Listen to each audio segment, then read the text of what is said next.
JFK was chaotic, but my world narrowed to Julian's retreating back. I had just delivered the tearful performance of a lifetime. The second he disappeared, my eyes went dry. I checked my banking app. $650,450. With one cold tap, our joint account hit zero. He thinks he is flying to Paris with his mistress on my dime, but he just boarded a flight to hell, and I am the pilot. My name is Beatrice, and for the last 40 minutes, I have been the weeping, devoted wife of a man who believes he is the protagonist of a grand romantic tragedy. Standing there at Terminal 4 of JFK International Airport, surrounded by the rush of travelers and the metallic drone of flight announcements, I was a portrait of heartbreak. My mascara was artfully smudged, just enough to suggest distress without slipping into grotesquerie, and my hands trembled as I reached out to adjust the silk tie around Julian's neck. It was a tie I had bought him for our 3rd anniversary, a deep crimson that he always said made him look like a captain of industry. Today, it just made him look like a liar dressed in expensive fabric. "Oh, Julian," I sobbed, the sound wet and ragged, tearing from my throat with a conviction that would have made Meryl Streep pause in appreciation. I smoothed the lapel of his coat, my fingers lingering on the wool. "Please promise me you will eat properly. You know how your stomach gets when you rely on coffee and croissants? And the time difference, Julian.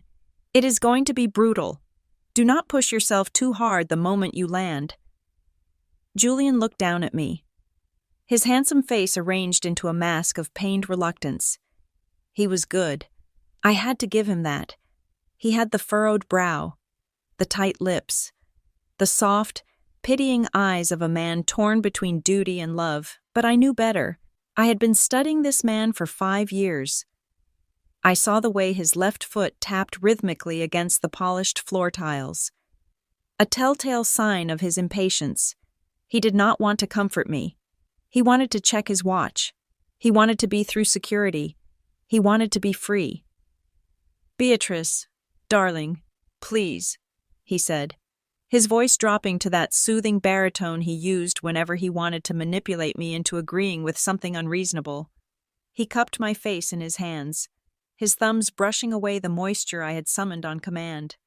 "It is only for 2 years, and I will be back for the holidays. You know this is the only way. The position at Aurora Designs, it is a once-in-a-lifetime opportunity. Director of Creative Strategy. Imagine what that will do for our future." "I know," I sniffled, choking back a fresh wave of fabricated grief. "I am just going to miss you so much." "I will call you the second I get to the apartment," he promised, leaning down to press a kiss to my forehead. It felt dry, perfunctory, like a stamp on an envelope. "Now, look at me. Be brave. You are the strongest woman I know." He did not believe that. If he thought I was strong, he never would have tried this. He thought I was fragile. He thought I was the soft-hearted architect who spent her days worrying about light fixtures and color palettes, completely oblivious to the shark swimming in her own living room. He checked his watch again, this time openly. "I have to go. B. They are boarding Group 1. "Go," I whispered, releasing him. "Go before I beg you to stay." He gave me one last, lingering look, a performance for the passing audience more than for me, and then turned. He grabbed the handle of his carry-on, the leather bag I had conditioned for him just last week, and walked toward the security checkpoint. He did not look back, not once. I stood there, clutching my elbows, watching his tall figure merge with the crowd until he was just another dark coat in a sea of strangers. The moment his silhouette vanished behind the frosted glass of the security partition, the transformation was instantaneous. My shoulders, which had been hunched in sorrow, straightened. The trembling in my hands ceased as if a switch had been flipped. The pained grimace on my face smoothed out into a blank, cool slate. I inhaled a deep breath of the stale airport air, smelling the mixture of floor wax and anxiety, and exhaled the last 5 years of my life. I turned on my heel, the click of my boots sharp and decisive against the terrazzo floor, and marched directly toward the nearest restroom. It was crowded, but I found a spot at the far end of the counter, I looked at myself in the mirror. The woman staring back looked wrecked, but beneath the puffy eyes, the steel was beginning to show. I turned on the tap, letting the water run until it was ice cold. I splashed my face, scrubbing away the salt and the performance. I took a paper towel and patted my skin dry, watching the redness fade. Then, I reached into my handbag, not the frantic, messy bag of a distraught wife, but a disorganized decoy I carried today, and pulled out a gold tube. I uncapped the lipstick. The shade was Vendetta red. I applied it with surgical precision, defining the Cupid's bow, filling in the lips until they were a slash of crimson against my pale skin. I fixed my hair, sweeping the loose strands back into a severe, elegant chignon. I adjusted my coat, popping the collar. The weeping wife was gone. In her place stood the daughter of a man who had spent 40 years assessing financial ruin for the largest banks in America. Julian had married an architect, yes, but he had forgotten that my bloodline was built on risk assessment and asset recovery. I took my phone out of my pocket. It was time. I opened the banking app. The interface loaded, displaying the joint savings account balance. It was a number I had memorized down to the cent. $650,450. This was everything. It was the proceeds from the sale of my grandmother's Victorian home in Savannah. It was the joint savings we had accumulated. It was the nest egg Julian thought he was going to use to fund his Parisian escapade. My thumb hovered over the transfer button. There was no hesitation, only a cold, simmering rage that felt like fuel. "Goodbye, Julian," I whispered to the screen. I tapped the screen. I initiated the transfer. The destination was not a domestic account. It was an offshore trust I had established 3 weeks ago in the Cayman Islands, under the name Evelyn V., my mother's maiden name. The processing wheel spun for 3 agonizing seconds. 1, 2, 3, transaction complete. The balance on the screen refreshed. $0.00. A dark satisfaction curled in my stomach. It was better than any drug. I took a screenshot of the confirmation code, just for my records, and closed the app. He would try to access the funds when he landed. He would try to pay for his luxury suite, or perhaps a celebratory dinner with his companion, and he would find nothing but air. I scrolled through my contacts and found the number saved as H. Wolf. I pressed the call button and raised the phone to my ear as I walked out of the restroom, cutting a path through the crowd. Harrison Wolf picked up on the second ring. He did not say hello. He never wasted words. "Status?" his gravelly voice asked. "The fish has taken the bait," I said, my voice steady and low. "He is airside. The money is secured in the offshore trust. File the paperwork. Harrison, file it immediately. The papers are already on the judge's desk." "Beatrice?" Harrison replied, the hint of a shark-like smile audible in his tone. "We serve him electronically the moment he lands on French soil. I have the freezing orders ready for the remaining assets here: the car, the furniture, everything that isn't liquid. By this time tomorrow, he won't be able to buy a baguette in Paris." "Good," I said. "I want him destitute. Harrison, I want him to feel exactly as helpless as he hoped I would be. Consider it done. And Beatrice, yes. Enjoy your evening." I hung up and walked through the sliding glass doors of the terminal. Stepping out into the biting cold of the New York winter, the wind whipped at my coat, but I didn't feel the chill. I felt invincible. I bypassed the taxi line where Julian and I had arrived together just an hour ago. Instead, I walked toward the VIP pickup area where a black sedan was waiting. I had booked it under my maiden name. The driver opened the door, and I slid into the leather interior, the silence of the car enveloping me like a cocoon. "Where to, ma'am?" the driver asked. "The Sovereign Tower," I replied. 56th and 2nd. I was not going home. The house in the suburbs, the one with the empty nursery and the memories of Julian's false promises, was no longer my residence. I had moved out incrementally over the last 2 weeks, moving boxes during the day while Julian was at his office planning his betrayal. He had been so self-absorbed, so focused on his exit strategy. that he hadn't noticed his wife was slowly erasing herself from their shared life. He hadn't noticed the missing jewelry, the thinned-out wardrobe, the absence of my favorite books on the shelves. The Sovereign Tower was a penthouse rental I had secured with cash. It was modern, cold, and utterly devoid of history. It was a fortress. As the car merged onto the highway, watching the skyline of Manhattan rise up against the gray sky, I opened my laptop. I had one more confirmation to make. Julian thought I was technologically illiterate. He used to joke that I could draw a skyscraper but couldn't program a thermostat. It was a convenient narrative for him. It made him feel superior. It made him careless. He didn't know that while he was sleeping, I had physically accessed his work phone, the one he thought was secure, and installed a mirrored cloning software. It was a nasty little piece of code I had purchased from a gray hat hacker I knew from college. It gave me access to everything: his GPS, his messages, his call logs, and, most importantly, his microphone and camera. I pulled up the dashboard on my screen. The GPS dot showed him taxiing on the runway. But I didn't just want to know where he was. I wanted to see him. I navigated to the archived footage folder. I had asked my contact, a security consultant named Marcus, who owed my father a favor to tap into the airport's internal camera feed for the last hour. It was illegal, highly risky, and expensive, but I needed to see it with my own eyes. I needed the visual proof to sear into my memory, to keep my hatred burning bright in the cold nights ahead. I found the timestamp 10:45 a.m., 15 minutes before he said goodbye to me. The footage was grainy but clear enough. It showed the entrance to the business class lounge. I watched Julian walk into the frame. He wasn't looking at his phone. He was scanning the room.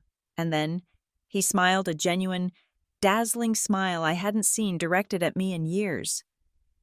A woman stood up from a leather armchair in the corner. I paused the video and zoomed in. She was tall, blonde, and impeccably dressed in a camel coat that probably cost more than my first car. I didn't need facial recognition to know who she was. I recognized the posture, the way she tilted her head. It was Alara. My breath hitched, not in surprise, but in the sharp sting of confirmation. Alara Vance, the chief accountant at my old firm, the woman who had smiled at me at company Christmas parties, who had asked about my renovation projects, who had toasted my happiness. She walked over to Julian, and he didn't just greet her. He grabbed her waist, pulling her flush against him, and kissed her. It wasn't a quick peck. It was the kiss of two people who thought they had won, two people who thought they had successfully outsmarted the world. She handed him a glass of champagne. They clinked glasses, celebrating. They were toasting to their new life, financed by my inheritance. They were toasting to my stupidity. I resumed the video. They sat down together, their heads bent close, whispering, laughing. Julian looked relaxed, unburdened. He looked like a man who had just taken out the trash and was ready to enjoy his evening. I closed the laptop with a snap. The car entered the Midtown Tunnel, the orange lights flashing rhythmically over the leather seats. My reflection in the darkened window showed a woman I was only just beginning to know. A woman capable of cruelty, a woman capable of patience. Julian thought the story was over. He thought the parting at Gate 4 was the final chapter of our marriage. He thought he was flying toward a sunrise in Paris. I glanced down at my phone one last time. The tracking app showed the aircraft icon moving onto the main runway. Speed 150 miles per hour, 160, takeoff. "Fly away, little bird," I murmured, a cold smile touching my lips, matching the red of the lipstick. He was in the air now, trapped in a metal tube for 7 hours. 7 hours where he couldn't check his bank account. 7 hours where he couldn't receive a service of process. 7 hours of blissful ignorance before the hammer came down. By the time his feet touched French soil, he would be a pauper. By the time he turned on his phone, he would be a defendant. And by the time he looked for me, I would be a ghost. The game had not just begun. I was already 3 moves ahead, and he didn't even know we were playing chess. "We are here, ma'am," the driver announced. I stepped out onto the sidewalk. looking up at the penthouse that scraped the sky. I didn't look back at the airport direction. I walked into the lobby, the click of my heels echoing like gunshots, to understand the woman standing in the airport bathroom washing her face with ice water. You have to rewind the clock. You have to go back exactly 3 months to a Sunday afternoon that felt aggressively, deceivingly normal. At that time, the painting of our marriage seemed flawless. We were the golden couple of our social circle in the suburbs. We had been married for 5 years. Julian was the charming, charismatic entrepreneur who always had $1 million idea, just waiting for the right funding. I was the steady architect, the supportive wife who kept the ground solid beneath his feet while he had his head in the clouds. I believed in him. I believed in him so much that when he came to me with the business plan for Aurora Designs, a boutique marketing firm that he swore would revolutionize the industry, I did not just nod and smile, I acted. My grandmother had left me a beautiful Victorian property in Savannah, a house filled with history and ghosts, but mostly filled with value. I sold it. I liquidated my entire inheritance, my safety net, to fuel his dream. The wire transfer had cleared that Friday. $650,000 sat in our joint savings account, gleaming and ready to be used for office leases, hiring talent, and building his empire, or so I thought. The cracks did not appear with a bang. They started with a loose hinge on the kitchen cabinet. It was a mundane annoyance. The door under the sink kept swinging open, hitting my knee every time I washed dishes. Julian had promised to fix it for 2 weeks. He was getting around to it, which was Julian speak for, I will never do it unless you nag me, and then I will act like a martyr.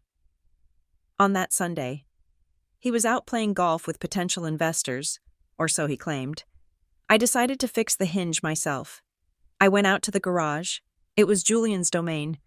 A cluttered shrine to hobbies he had picked up and abandoned, a half-assembled weight bench, a set of expensive golf clubs from 3 years ago, a brewing kit for craft beer that was currently collecting dust.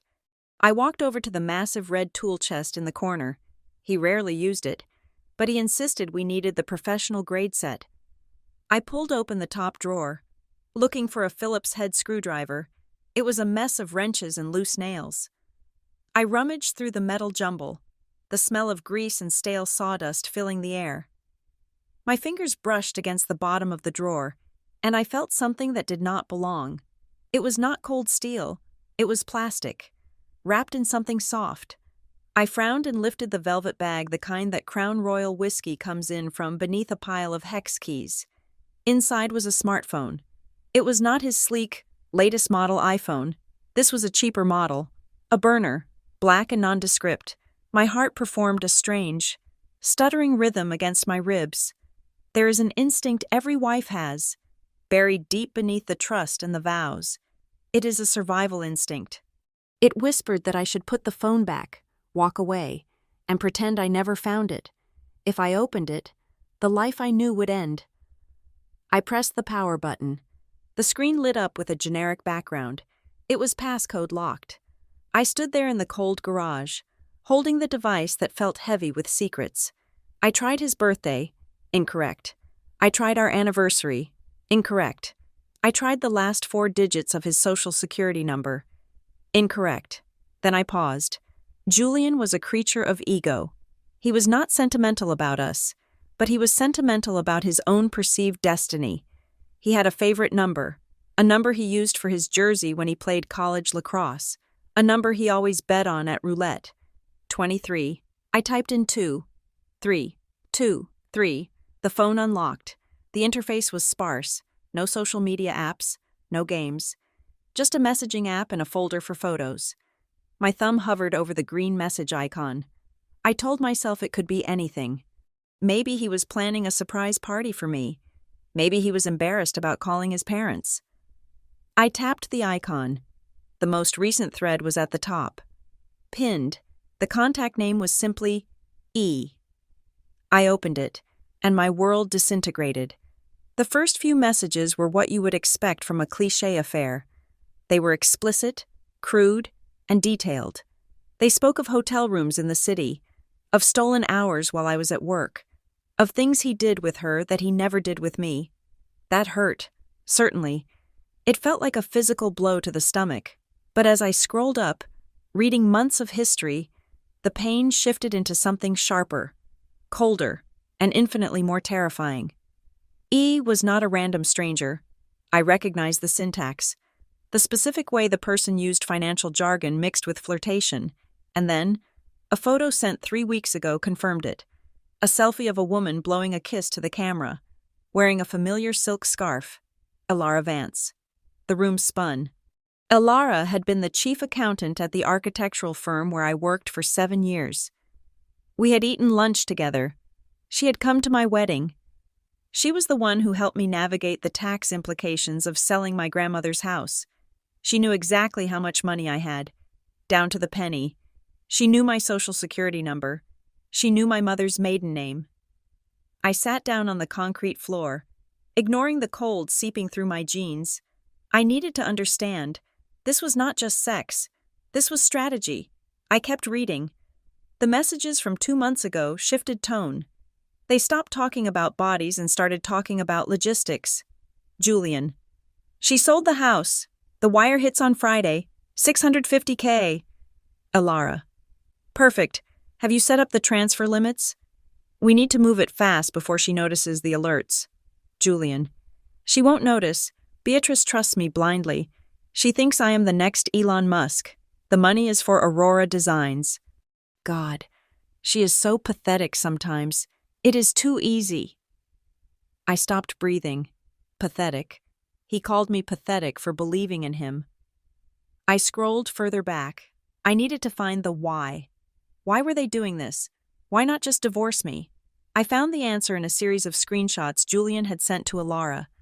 They were statements from an online gambling site called High Stakes Royale. I zoomed in on the numbers. My hand flew to my mouth to stifle a scream. Julian was not just an unlucky businessman. He was a gambling addict. He was down nearly $200,000, and not just to a website.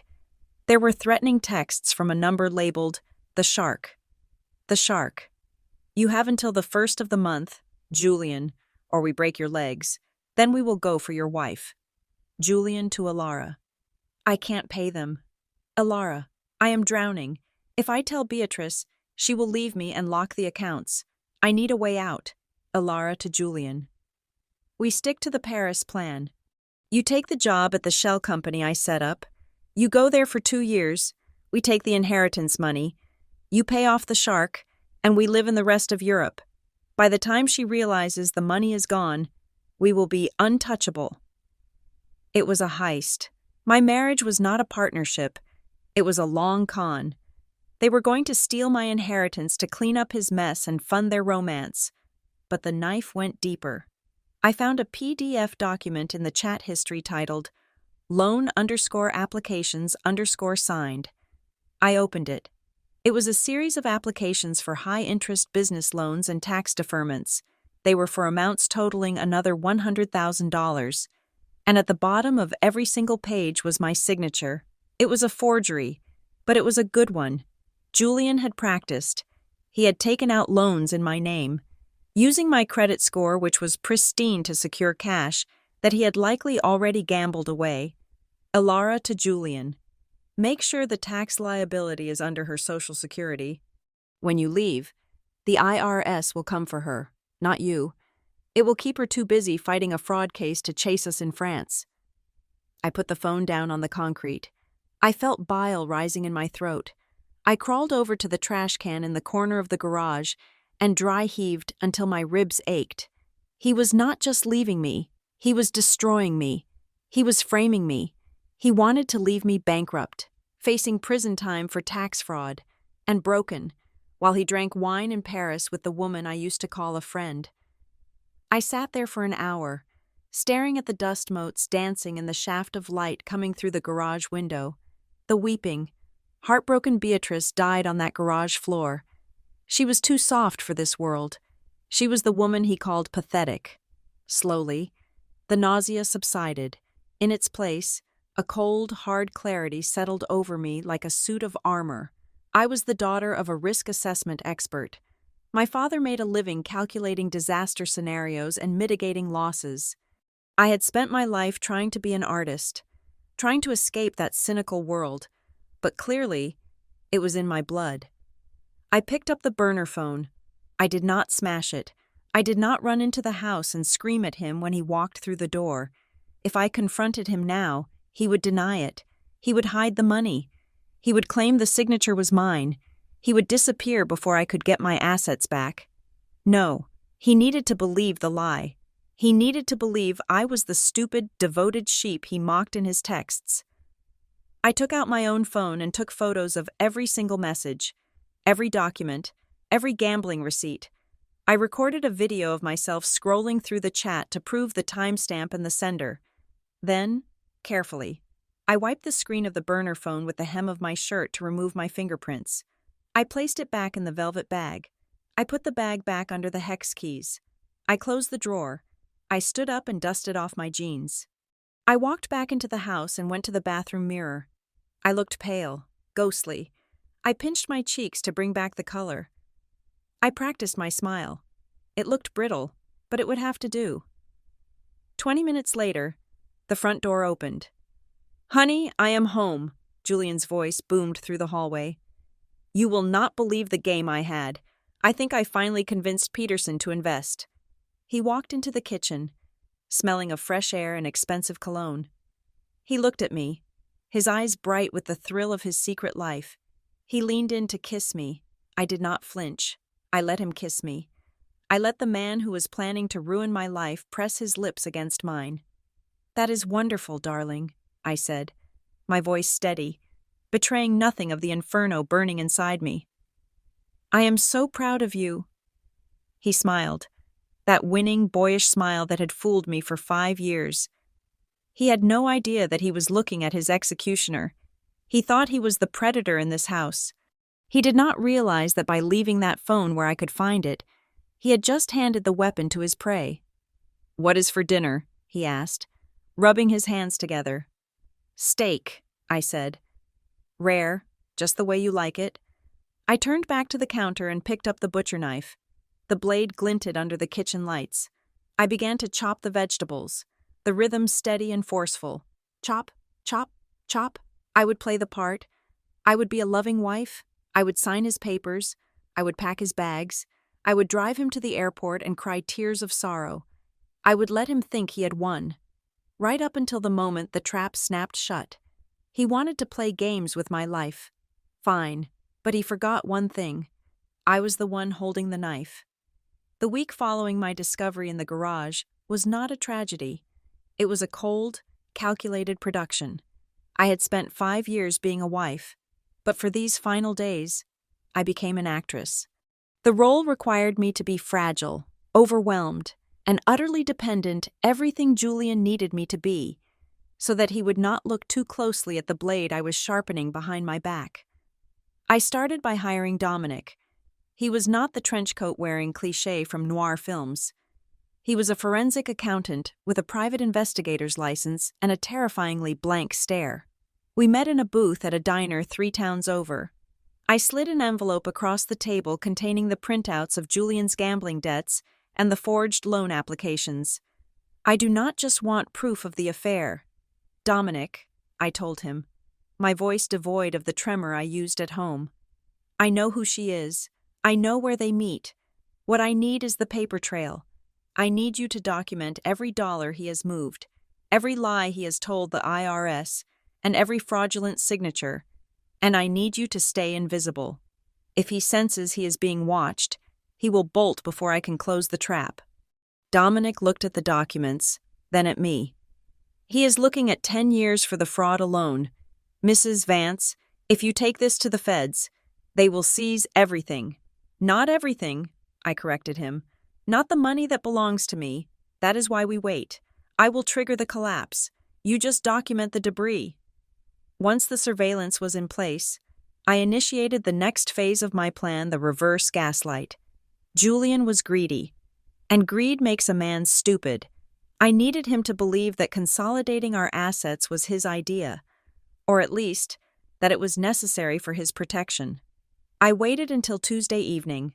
I came home from work early, wearing my oldest, drabbest cardigan, and sat at the kitchen table surrounded by bank statements I had printed out. When Julian walked in, I was gripping a mug of tea with both hands, looking at the picture of anxiety. "What is wrong?" he asked, though his tone suggested annoyance rather than concern. "I saw a news report today," I said, pitching my voice to sound thin and reedy, "about identity theft and bank hackers targeting multiple accounts. Julian, with you leaving for Paris, and me staying here with all these different accounts, I am terrified. What if something happens and I cannot reach you? What if the system crashes?" I looked up at him with wide, pleading eyes. "I think we should move the money from the grandmother's inheritance into the joint savings account, all of it, and the smaller rainy day funds too. Put it all in one place where you can monitor it from France. You are so much better with numbers than I am. I feel like I'm drowning in paperwork." I saw the spark in his eyes instantly. It was not love. It was predatory delight. He had been wondering how to get his hands on the rest of my savings without raising suspicion. And here I was, handing it to him on a silver platter. "You are overreacting, B," he said, fighting to keep a smile off his face. He walked over and massaged my shoulders. "But if it makes you feel safer, we can do that. I will take charge of the finances. You should not have to worry your pretty little head about banking while I'm gone." "Thank you," I whispered, burying my face in his shirt to hide my expression. "You always know what to do." He moved the money the next morning, every cent I had, plus the $650,000 from the house sale, was now sitting in the one account I had full access to. He thought he was consolidating his getaway fund. In reality, he was loading the cannon I would use to blast him into poverty, to sell the illusion further. I began to feign illness. I called in sick to work, though I was actually meeting with my lawyer. Harrison Wolf, and spent my days on the couch, wrapped in blankets. I complained of migraines, of stress, of a deep, inexplicable fatigue. I wanted Julian to see me as a withered husk. I wanted him to think, "She is falling apart without me." It fed his ego, and a fed ego is a blind one. It also made him careless. He stopped whispering when he took his late-night phone calls. Every night at 10 o'clock, he would lock himself in the master bathroom, turning on the shower to drown out his voice. He did not know that the acoustics of our house were peculiar. The vent in the bathroom carried sound directly to the guest bedroom closet, where I sat on the floor, listening. "Baby, it is almost done," I heard him say on Thursday night, his voice dripping with an affection he had not shown me in years. "The money is all in the joint account. As soon as I land in Paris, I will wire it to our Swiss setup. Beatrice does not suspect a thing. She is a mess. I almost feel bad for her. Almost." I heard Alara's laugh on the other end, tinny but distinct. "Don't get soft on me. Julian, we deserve this. We are the ones taking the risk.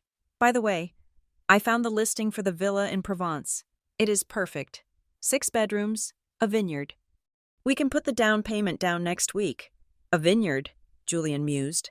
"I like the sound of that. To us." I sat in the dark closet, my fists clenched so hard my fingernails bit into my palms. They were planning a retirement on my grandmother's legacy, but the real revelation came the next day. And it did not come from the vent. It came from Dominic. We met briefly in the parking lot of a grocery store. Dominic handed me a USB drive. "You need to see this," he said. "I tapped into Alara's cloud account. You are not the only one being played." I plugged the drive into my laptop as soon as I got to my car. There were emails between Alara and a man named Stefan in Zurich. Stefan was not a banker. He was her real lover. Alara to Stefan. "The idiot is bringing the cash. As soon as the wire hits the Swiss account, transfer it to the Cayman Shell Company immediately. I will dump Julian at the hotel. He thinks we are buying a vineyard. I am buying a ticket for you." I stared at the screen, a cold laugh bubbling up in my throat. It was a twist I had not anticipated. Julian was destroying me for Alara, and Alara was destroying Julian for Stefan. It was a circle of vipers eating each other's tails. For a moment, I considered warning him. It would be the noble thing to do. But then I remembered the loan applications with my forged signature. I remembered the text where he called me pathetic. I remembered the years of gaslighting. No, I would not warn him. I would let him walk into the buzzsaw, but I would make sure he arrived empty-handed. Alara would leave him not because he was broke, but because I made him broke. I would strip him of the money, and then she would strip him of his dignity. It was the perfect symmetry. The night before his departure, the house was filled with the noise of the farewell party. I had insisted on it. Julian had wanted a quiet exit, but I told him that our friends would be hurt if they did not get to say goodbye to the big executive. I invited everyone, his college buddies, my colleagues, the neighbors, and even his parents. The living room was decorated with a banner that read, "Bon voyage." Julian champagne flowed. I wore a black dress that was modest but elegant, playing the role of the supportive wife to the hilt. "Everyone, quiet please," I shouted, tapping a spoon against my glass. The room fell silent. Julian stood next to me, looking uncomfortable. He was holding a glass of scotch, his smile tight. "I just want to propose a toast," I said, looking adoringly at my husband. "To Julian, for 5 years. He has worked so hard for this moment, and now he has been recognized, Director of Creative Strategy at Aurora Designs in Paris." The crowd cheered. "Julian," I said, turning to him, my voice projecting clearly so that every phone recording in the room would pick it up. "Tell everyone about the project. Tell them how important this job is to you." He hesitated. He knew Aurora Designs was a shell company. He knew the job was fake, but he could not say that. He was trapped by his own lie, surrounded by witnesses. "It is the opportunity of a lifetime," Julian stammered, puffing out his chest. "I will be leading the European expansion. It is a legitimate, high-level position that I have earned. I am going there to build a future for." He paused, catching my eye. "For us." "To the director," I shouted. "To the director." The room echoed. I sipped my champagne, hiding my smirk. He had just publicly confirmed the legitimacy of his employment. When the fraud investigation started, he would not be able to claim he was tricked or that the trip was a vacation. He was on the record. The party wound down around midnight. The guests left, leaving behind stained napkins and empty bottles. Julian was exhausted, the adrenaline of the deception draining him. "I am going to crash," he said, loosening his tie. "Big day tomorrow." "Sleep well, my love," I said. "I will clean up." I waited until 2 in the morning. I crept into the bedroom. Julian was sprawled on the bed, snoring softly, his mouth slightly open. He looked innocent in sleep, like the man I thought I married. But I knew better. I saw his phone on the nightstand. It was charging. This was the final technical hurdle. I knew that when I drained the account tomorrow, he would get a fraud alert. I knew that when he tried to use his cards in Paris, he would need to verify his identity via SMS. I needed to sever that lifeline. I picked up his phone. I did not need to guess the passcode. I had watched him enter it 1,000 times. I unlocked it, earlier that day. I had purchased a SIM card swapping kit, but I had a better plan, one that required less hardware manipulation and more software finesse. I went into his carrier settings. I found the option for call and text forwarding. I entered the number of a burner phone I had hidden in my purse. Then, I went deeper. I accessed his banking app notification settings. I turned off push notifications. I set the alerts to email only, and then I went into his email app and created a filter if the subject contains bank or transfer or alert. Move to trash and mark as read. It took me 3 minutes. 3 minutes to blind him. I placed the phone back on the nightstand, exactly at the angle I had found it. I stood over him for a long time. The street lamp outside cast a pale, blue light across his face. I felt a wave of nausea, but it was not from fear. It was from a disgusted realization. I was sleeping next to a stranger, a man who had looked me in the eye for months and lied with every breath. "You think you are the player, Julian," I whispered into the silence of the room. "But you are just the ball." I went to the guest room. but I did not sleep. I lay awake, watching the digital clock change numbers, 3 o'clock, 4 o'clock, 5 o'clock. When the alarm went off at 6, I was already dressed. I put on the mask of the weeping wife one last time. I walked into the bedroom and shook his shoulder gently. "Julian," I said softly, my voice trembling with fake emotion. "It is time. You do not want to miss your flight." He groaned and sat up, rubbing his eyes. "Right, Paris." "Yes," I said, handing him a cup of coffee I had spiked with nothing but my own dark intentions. "Paris awaits." He drank the coffee, oblivious. He showered, oblivious. He dressed in his best suit, oblivious. He walked out the door, leaving his life behind, thinking he was carrying his fortune with him. He had no idea that the woman waving goodbye from the driveway was already counting down the seconds until his destruction. The timeline of a disaster is rarely instantaneous. It is a slow-motion collision that the observer can see coming from miles away, while the victim remains blissfully unaware until the impact shatters their spine. At the exact moment Julian's handcrafted Italian leather loafers stepped onto the pavement of the Rue de Rivoli in Paris, I was sitting in a high-backed leather chair in Harrison Wolff's Manhattan office, holding a crystal glass of Cabernet Sauvignon. The time difference was 6 hours. For me, it was a crisp, bright afternoon. For Julian, it was the onset of a glamorous Parisian evening. He was standing in front of Le Meurice, one of the most opulent hotels in the world. A place where Dali used to walk his anteaters and where kings slept on silk sheets. I could picture the scene as clearly as if I were watching it on a cinema screen. Julian would be inhaling the city air, which he probably imagined smelled of romance and baguettes, though in reality, it likely smelled of exhaust and wet pavement. Beside him stood Alara. She would be shivering slightly in her chic coat, her eyes scanning the grand facade of the hotel, calculating just how much of my grandmother's money they were about to burn through in a single night. They had booked the presidential suite. I knew this because I had seen the confirmation email before I locked him out of his account. 3,000 euros a night. I took a slow sip of the wine. It was rich, oaky, and tasted like victory. "The electronic service has been delivered," Harrison said.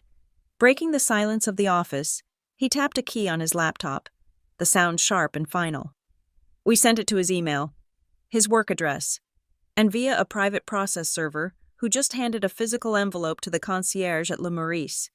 By the time he checks in, he is officially a respondent in a divorce proceeding citing adultery and financial fraud."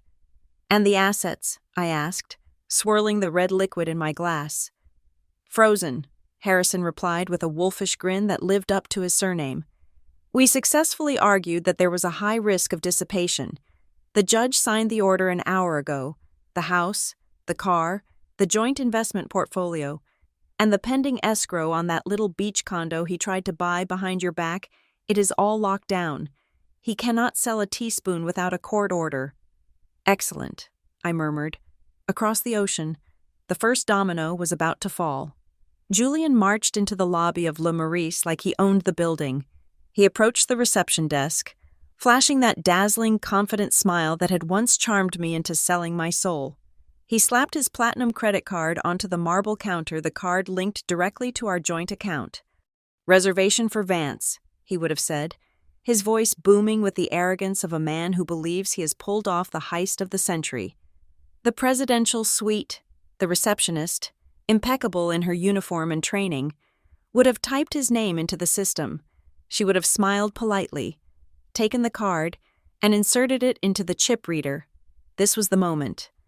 "I am sorry, monsieur," the receptionist said. I could hear the phantom echo of her voice in my mind. "The card has been declined." Julian would have laughed, a short, dismissive chuckle. "That is impossible. There are over $600,000 in that account. Try it again. It is probably just a travel flag." She would have tried again, declined, a third time, declined. The line of wealthy guests behind him would be starting to shift restlessly. Alara, standing just behind his shoulder, would feel the first prickle of embarrassment. She was a woman who valued status above all else, A declined card in a 5-star hotel was her worst nightmare. "Julian," she hissed, stepping closer. "What is going on?" "Use the other card." "I am trying," Julian snapped, his composure cracking. He pulled out his phone. "I need to call the bank. They always do this when I travel. Stupid fraud algorithms." He dialed the number for the bank's VIP service line. He waited for the connection, but there was no ringing. There was no operator. There was only the dead, hollow silence of a deactivated SIM card. I had killed his phone service 12 hours ago. The device in his hand was nothing more than a glorified camera and a paperweight. He frowned, staring at the screen. "No service. That makes no sense. I have international roaming."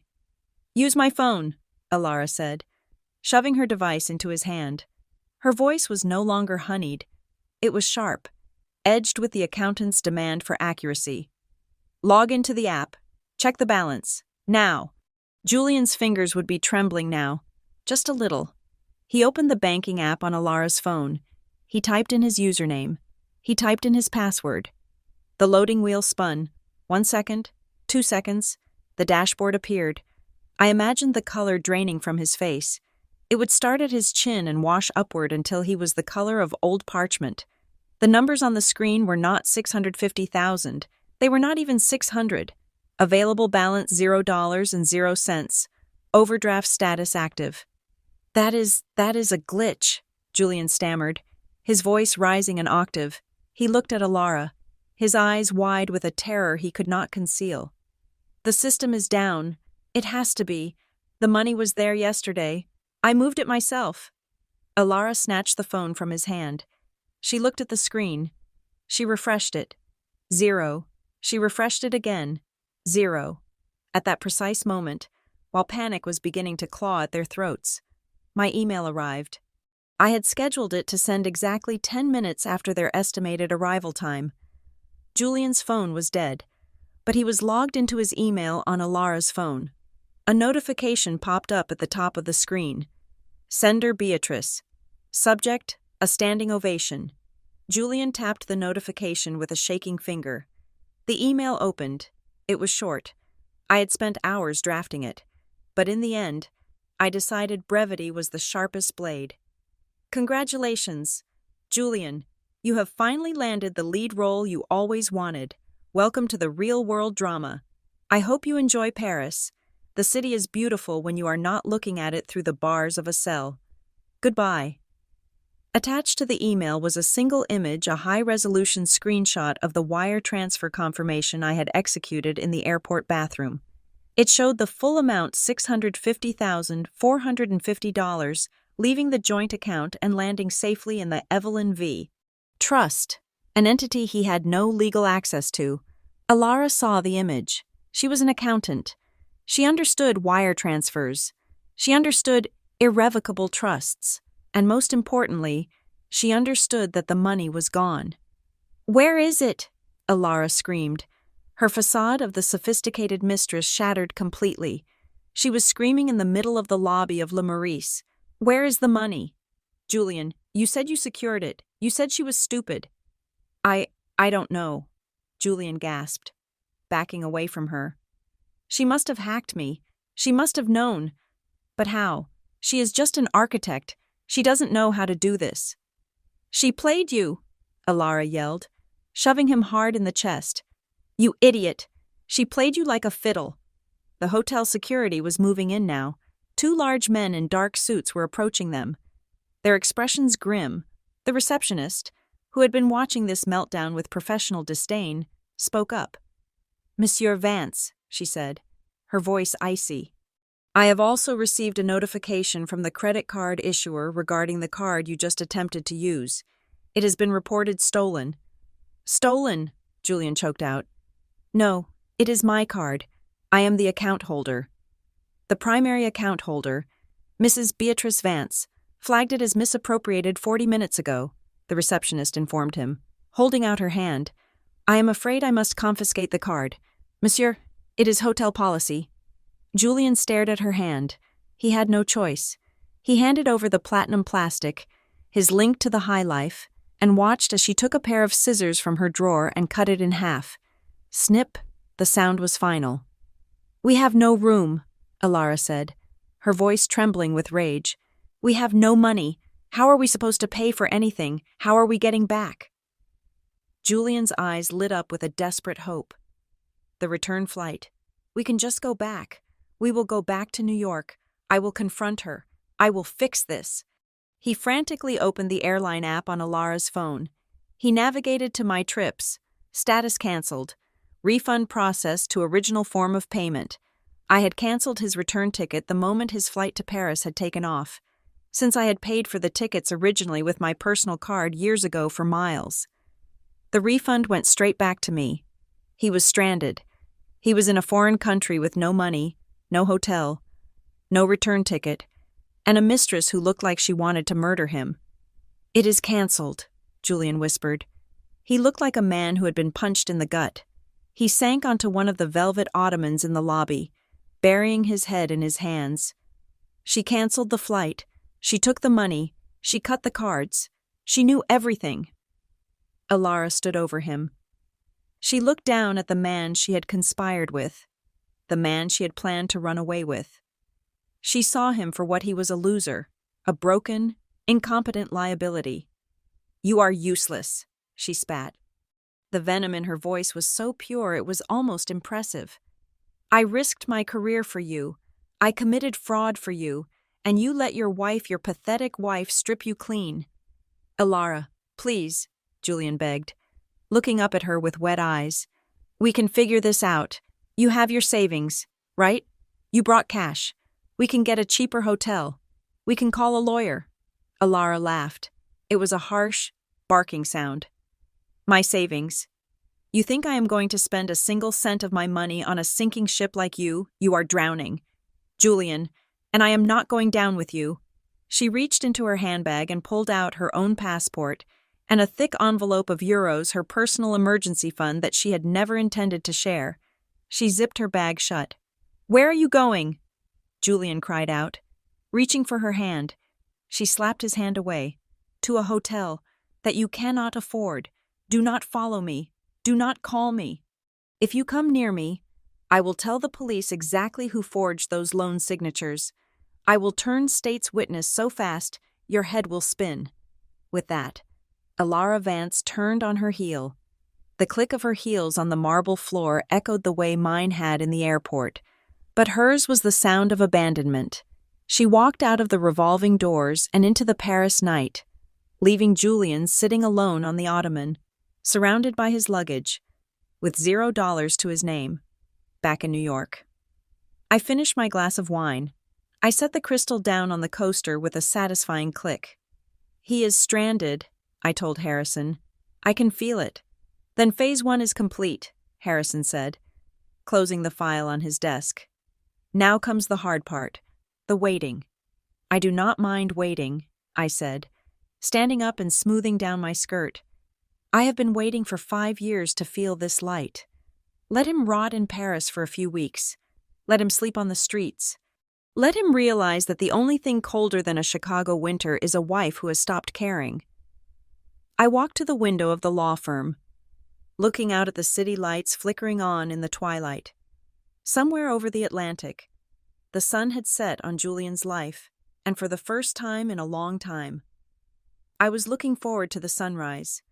I did not sell the suburban house immediately. That would have been the logical thing to do, but logic was taking a back seat to strategy. I needed a stage for the second act of this play, and the house, with its manicured lawn and white picket fence, was the perfect setting. I hired a locksmith to change the tumblers on the front door, not because I intended to live there, but because I wanted to control who entered. Then, I had a security team install high-definition cameras in the living room, the kitchen, and the porch. I linked the feed directly to the tablet in my new penthouse. I wanted a front-row seat to the wreckage. It took 3 days for the sharks to smell the blood in the water. I was at the house, packing up the last few boxes of books I had intentionally left behind. When a black SUV rolled up the driveway, it did not park. It idled. 2 men stepped out. They were not the comical goons you see in movies. They were dressed in expensive suits that fit a little too tightly across the shoulders, and they moved with the heavy, predatory grace of men who were used to collecting debts with their fists. I recognized the type. Julian had been borrowing from the kind of lenders who did not report to credit bureaus. I stepped out onto the porch. Locking the door behind me, I wore a tailored trench coat and held a manila envelope in my hand. I did not tremble. Fear is a reaction to the unknown. And I knew exactly what was happening. "Mrs. Vance," the taller of the two asked. He had a scar running through his eyebrow and eyes that looked like dead shark eyes. "Ms. Reynolds," I corrected, using my maiden name. "If you are looking for Julian, you are about 4,000 miles off target." "Julian owes us money," the man said, stepping onto the first step of the porch. "A lot of money, $120,000. He said he would pay on Tuesday. It is Friday. We cannot find him, so now we are finding you." "I am aware of his debts," I said, my voice cool and steady. "I found the gambling receipts. I found the threatening texts. I assume you are the organization he referred to as the Shark." The man blinked, surprised by my directness. "We are businessmen, and we want our capital back. Since you are his wife, his debt is your debt." "Actually," I said, lifting the envelope, "it is not." I walked down the steps, meeting them at eye level. I handed the envelope to the scarred man. "Inside, you will find a copy of the divorce petition filed 3 days ago, establishing a date of separation that predates his departure. You will also find a copy of a restraining order, but more importantly," I paused, letting a small, cruel smile touch my lips, "you will find a GPS log." The man opened the envelope and pulled out the papers. He scanned the map I had printed from the tracking software. "He is in Paris," I explained. "He took everything. He drained our joint accounts. He liquidated the assets. He is currently carrying roughly $650,000 in misappropriated funds. He ran away with his mistress, Elara Vance, to live like a king while leaving his debts and you behind." I saw the shift in the man's demeanor. The aggression directed at me evaporated, replaced by a cold, greedy focus on the information I had just provided. "He has over $500,000 on him," the man asked. "He does?" I lied smoothly. I knew he had nothing, but they did not need to know that. I needed them to hunt him. "And his mistress has her own stash. They are staying at Le Maurice. Or at least they were. I have included the address of the hotel and the flight information. If you want your money. Gentlemen, I suggest you book a flight. He thinks he is safe in Europe. He thinks he outsmarted everyone, including you." It was the classic strategy of borrowing a knife to kill a rival. I did not need to dirty my hands. I just needed to point the monster in the right direction. "Paris," the man muttered, folding the paper and putting it into his inside pocket. He looked at me with a newfound respect. "You are a cold woman, Ms. Reynolds." "He stole my inheritance," I replied. "I am just balancing the books. Go get him before the mistress spends it all on Chanel bags." They nodded, turned, and got back into the SUV. As they drove away, I felt a rush of adrenaline. I had just unleashed a pack of wolves on a man who was already bleeding. While I was managing threats in New York, Julian was discovering the reality of the Parisian winter. My tracking software showed his dot moving erratically around the first arrondissement. He was not in a hotel. Le Maurice had evicted him the moment his card was declined, and he could not produce an alternative form of payment. Elara was gone, vanished into the city with her own money, leaving him behind like shed skin. Julian Vance, the man who required 400 thread count sheets to sleep, was now a vagrant. My phone rang that night at 3 a.m. It was an unknown international number. I let it ring twice before answering, pressing the record button immediately. "Hello," I said, my voice groggy, feigning sleep. "Beatrice B." "Oh God, thank God you picked it up." It was Julian. His voice was unrecognizable, cracked, panicked, and shivering. "Who is this?" I asked. "It is me. It is Julian Beatrice. Please, you have to help me. There has been a terrible mistake. My cards are not working. Alara took everything. I am on the street. It is freezing. I have not eaten in 24 hours. Julian, I said, injecting a tone of mild confusion. I thought you were the director of creative strategy. Surely the company provided a corporate card. There is no company, he screamed, the facade breaking. You know there is no company. Stop playing games. Undo whatever you did to the bank account. Transfer me $5,000. Just enough to get a ticket home. Please. B. I am sleeping under a bridge near the Seine. It is 30 degrees out here. I cannot do that. Julian, I said calmly, the courts have frozen the assets. It is out of my hands. Besides, I thought you wanted a new life. You have it.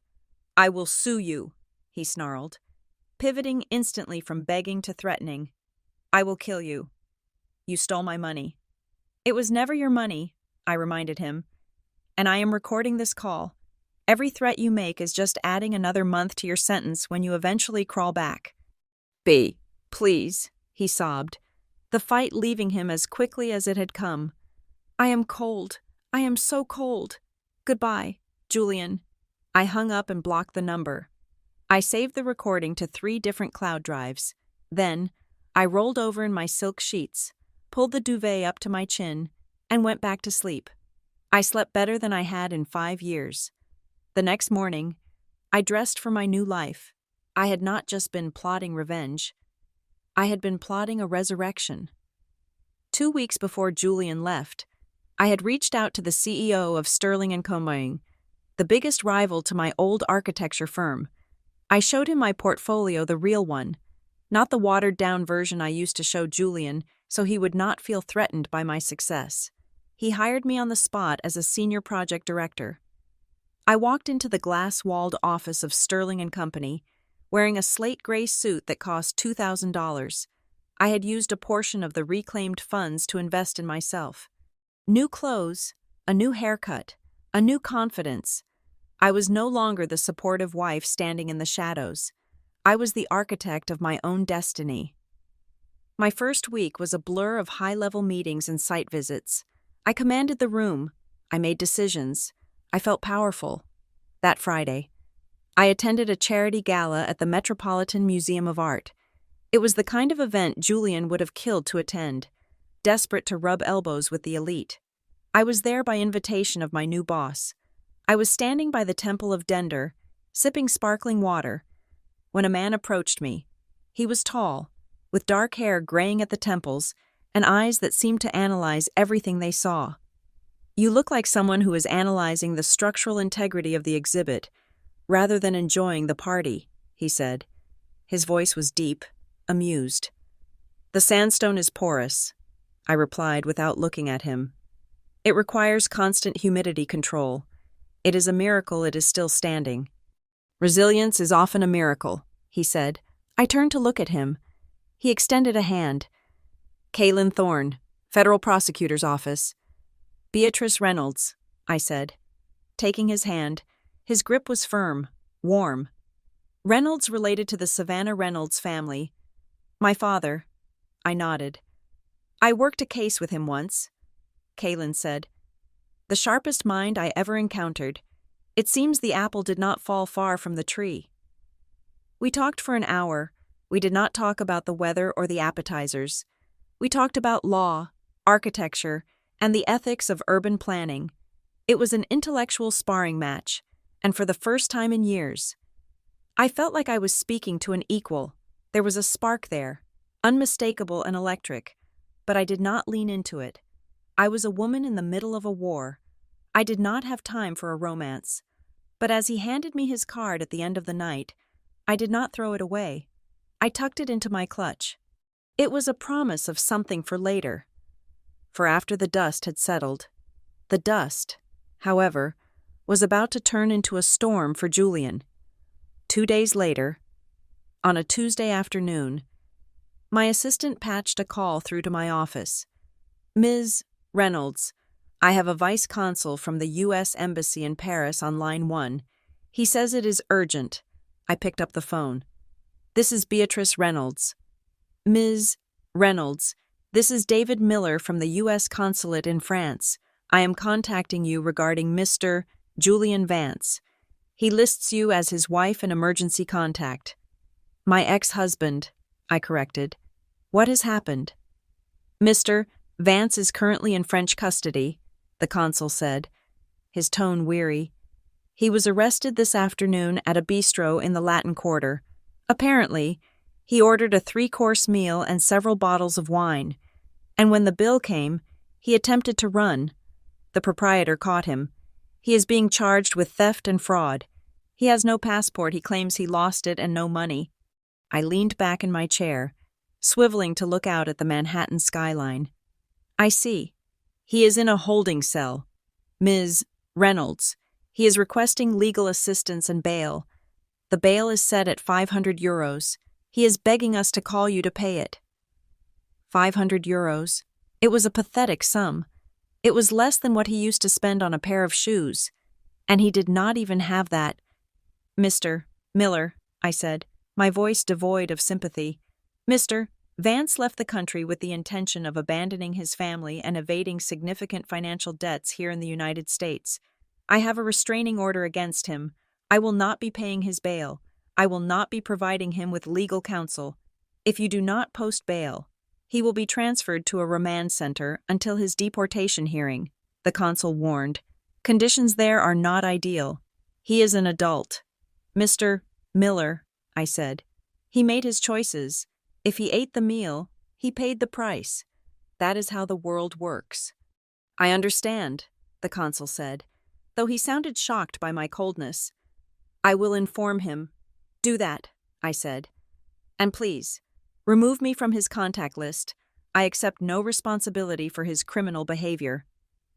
I hung up the phone. I imagined Julian in a cold French jail cell, surrounded by strangers, the taste of the stolen wine turning sour in his stomach. He was waiting for me to save him. He was waiting for the Beatrice who used to forgive him for forgetting anniversaries. The Beatrice who cleaned up his messes. That Beatrice was dead. The woman who sat in the corner office at Sterling and Company had work to do. I pulled a blueprint toward me and picked up my pen. I had a skyscraper to build, and I did not have time to worry about the rubble I had left behind. The return of the prodigal husband was not met with fanfare, fatted calves, or weeping embraces. It was met with the harsh, fluorescent glare of United States Customs and Border Protection and the clinking of shackles. 2 weeks after his disastrous flight to Paris, Julian was deported.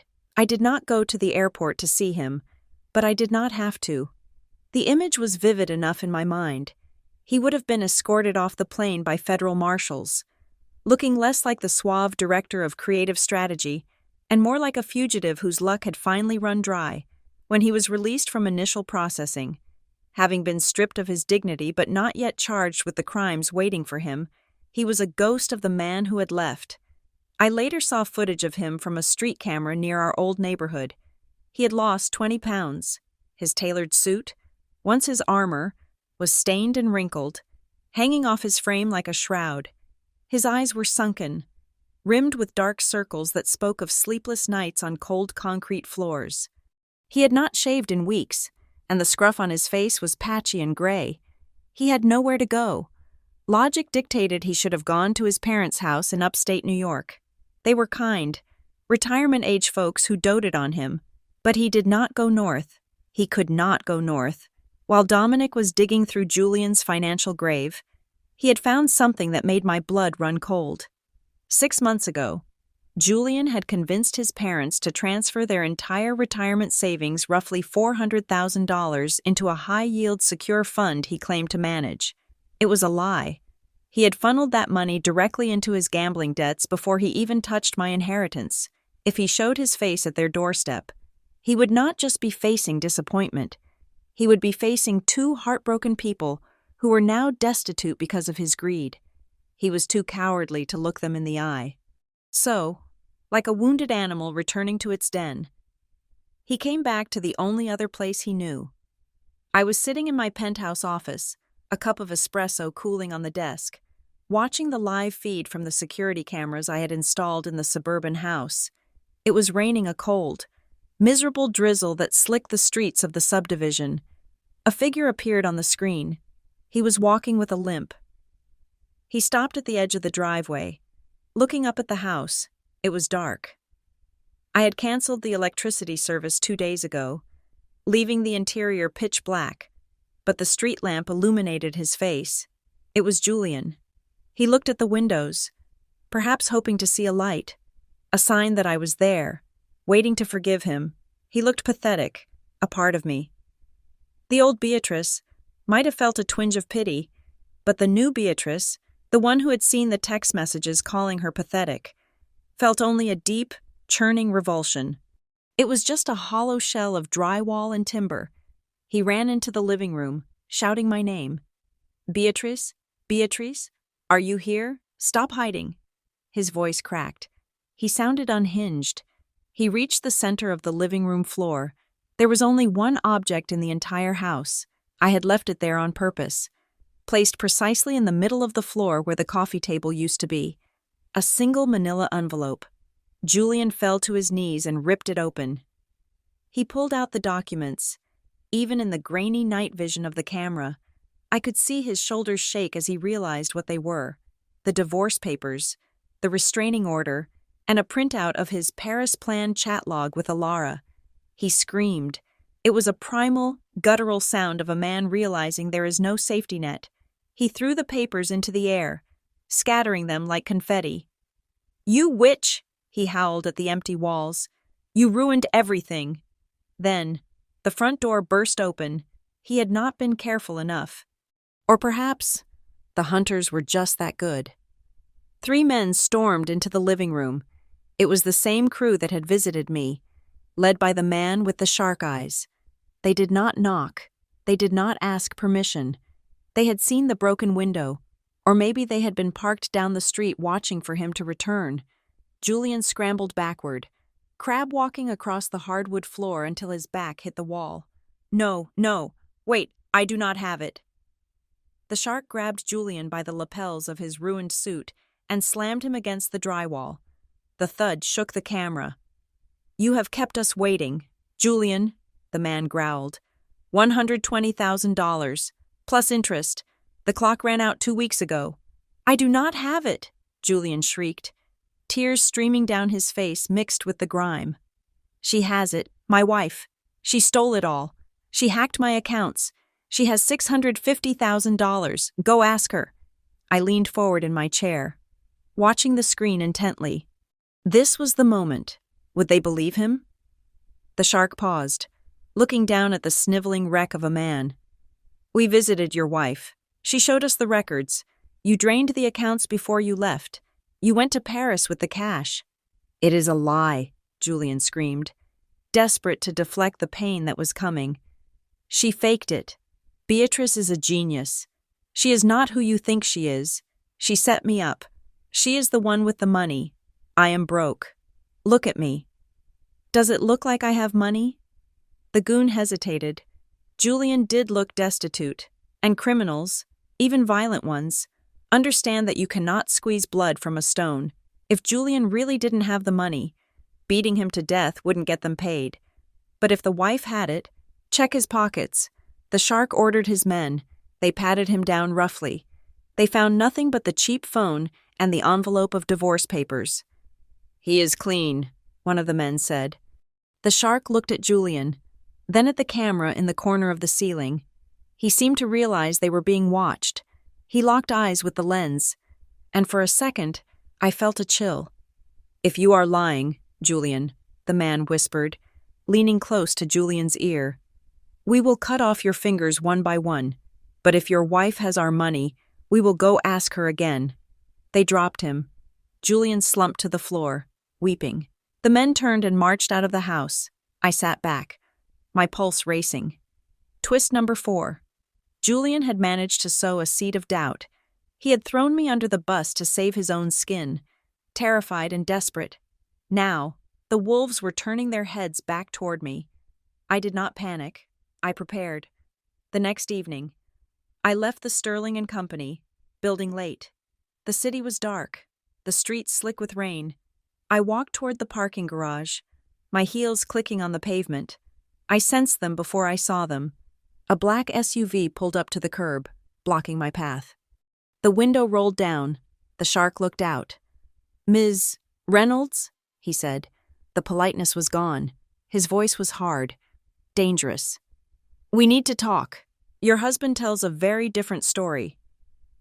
I stopped, clutching my briefcase. "My husband is a liar and a con artist. That is an established fact."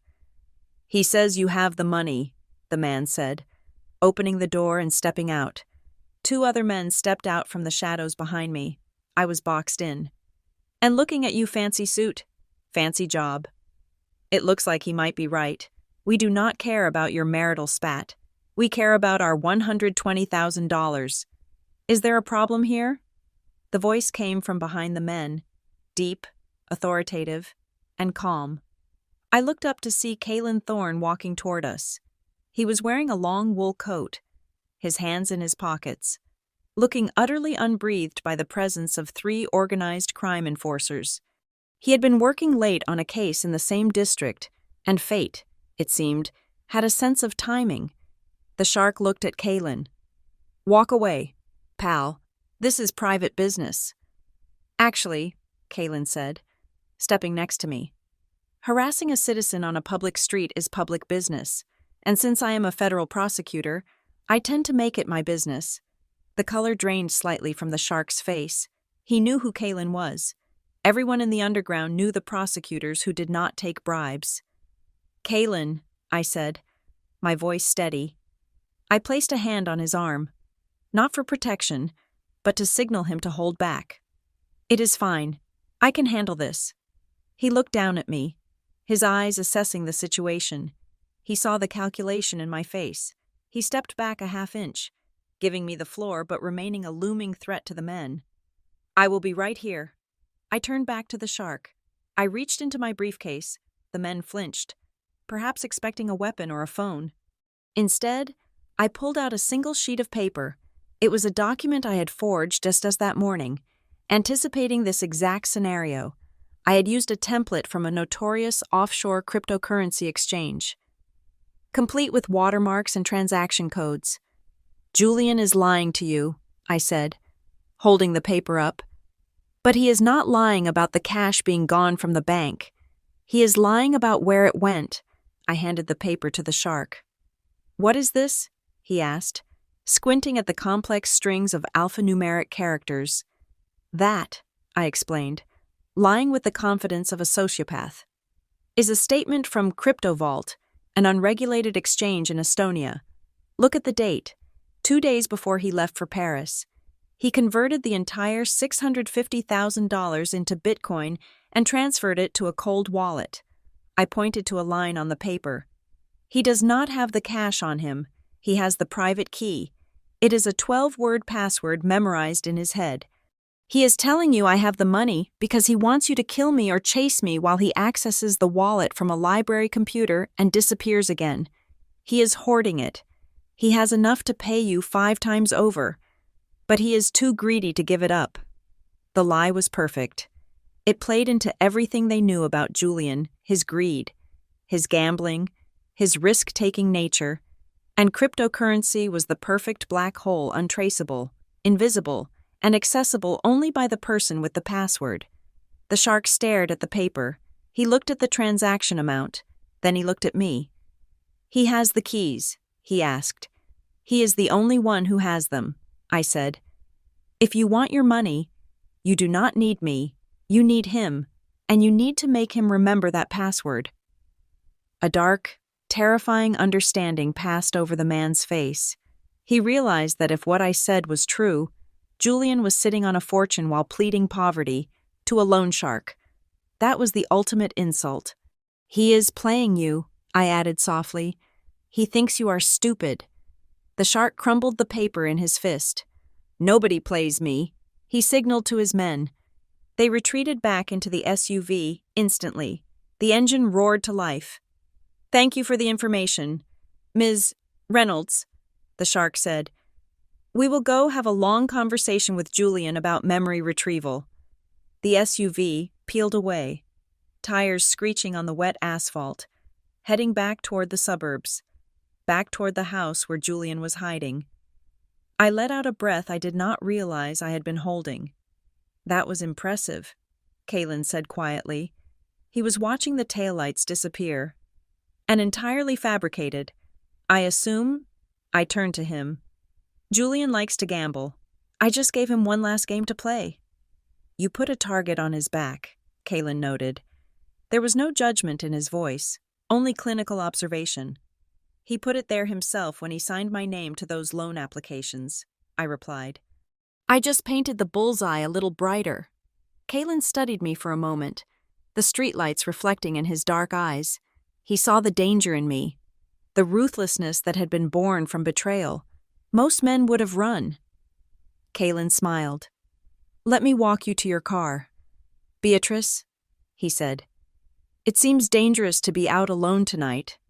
"I am not the one in danger," I said, buttoning my coat, "but I will take the escort." We walked to the parking garage in silence. A comfortable, heavy silence. I knew what was happening back at the house. The Sharks were returning, and this time, they would not accept "I don't have it" for an answer. They believed Julian was a millionaire holding out on them. They would take him apart piece by piece until he gave them a password that did not exist. I felt a phantom pain in my hand, a sympathetic response to the violence I had orchestrated, but I pushed it down. Julian had wanted a life of high stakes. He had wanted the thrill of the gamble. Well, the wheel is spinning now, and the house always wins. The Sharks did not kill Julian. They were businessmen, after all, and a dead debtor pays no interest. They had beaten him severely enough to crack 2 ribs and turn his face into a swollen map of purple and yellow bruises, but they had released him. They believed the lie I had planted. They believed he was the keeper of a 12-word password that unlocked a fortune in cryptocurrency. And they had given him 48 hours to remember it and cash out. Julian, desperate and cornered, used those 48 hours not to find money that did not exist, but to attempt one final, suicidal legal maneuver. He sued me. It was a motion for emergency relief and equitable distribution of marital assets. He was claiming that I had maliciously seized joint property, the $650,000, and that he was entitled to 50% of it immediately to secure his basic living needs. It was the act of a drowning man trying to pull the lifeguard down with him. The hearing was set for a Thursday morning at the Cook County Circuit Court. The room was sterile, smelling of floor wax and stale coffee. I sat on the right side of the aisle, wearing a navy blue suit that screamed credibility. Beside me sat Harrison Wolfe, looking like a silver-haired predator in a $3,000 custom pinstripe. On the other side sat Julian. He looked horrific. He had tried to cover the bruises with concealer, but the swelling was undeniable. His arm was in a sling. He was wearing a suit that was clearly bought off the rack at a discount store, ill-fitting and synthetic. Beside him was his lawyer, a man named Barry Glickman. I knew of Glickman. He was a strip mall lawyer, the kind who advertised on the back of bus benches and screamed about getting you cash fast. He was loud, sweaty, and entirely out of his depth. "All rise," the bailiff announced. Judge Elena Rostova entered. She was a woman known for her impatience with frivolity and her adherence to the letter of the law. I had researched her. Harrison had played golf with her husband. We were ready. Glickman stood up first, hitching up his pants. "Your Honor," he began, his voice booming unnecessarily loud. "My client, Mr. Vance, is the victim of a calculated financial heist. His wife, the respondent, unilaterally drained their joint savings account money that belongs to the marriage and left him destitute in a foreign country. Look at him. He has been forced to live on the streets. He has been assaulted. He is a broken man because of her vindictiveness. We are asking for an immediate release of $325,000 to Mr. Vance." Julian looked down at the table, playing the role of the battered husband. He sniffled audibly.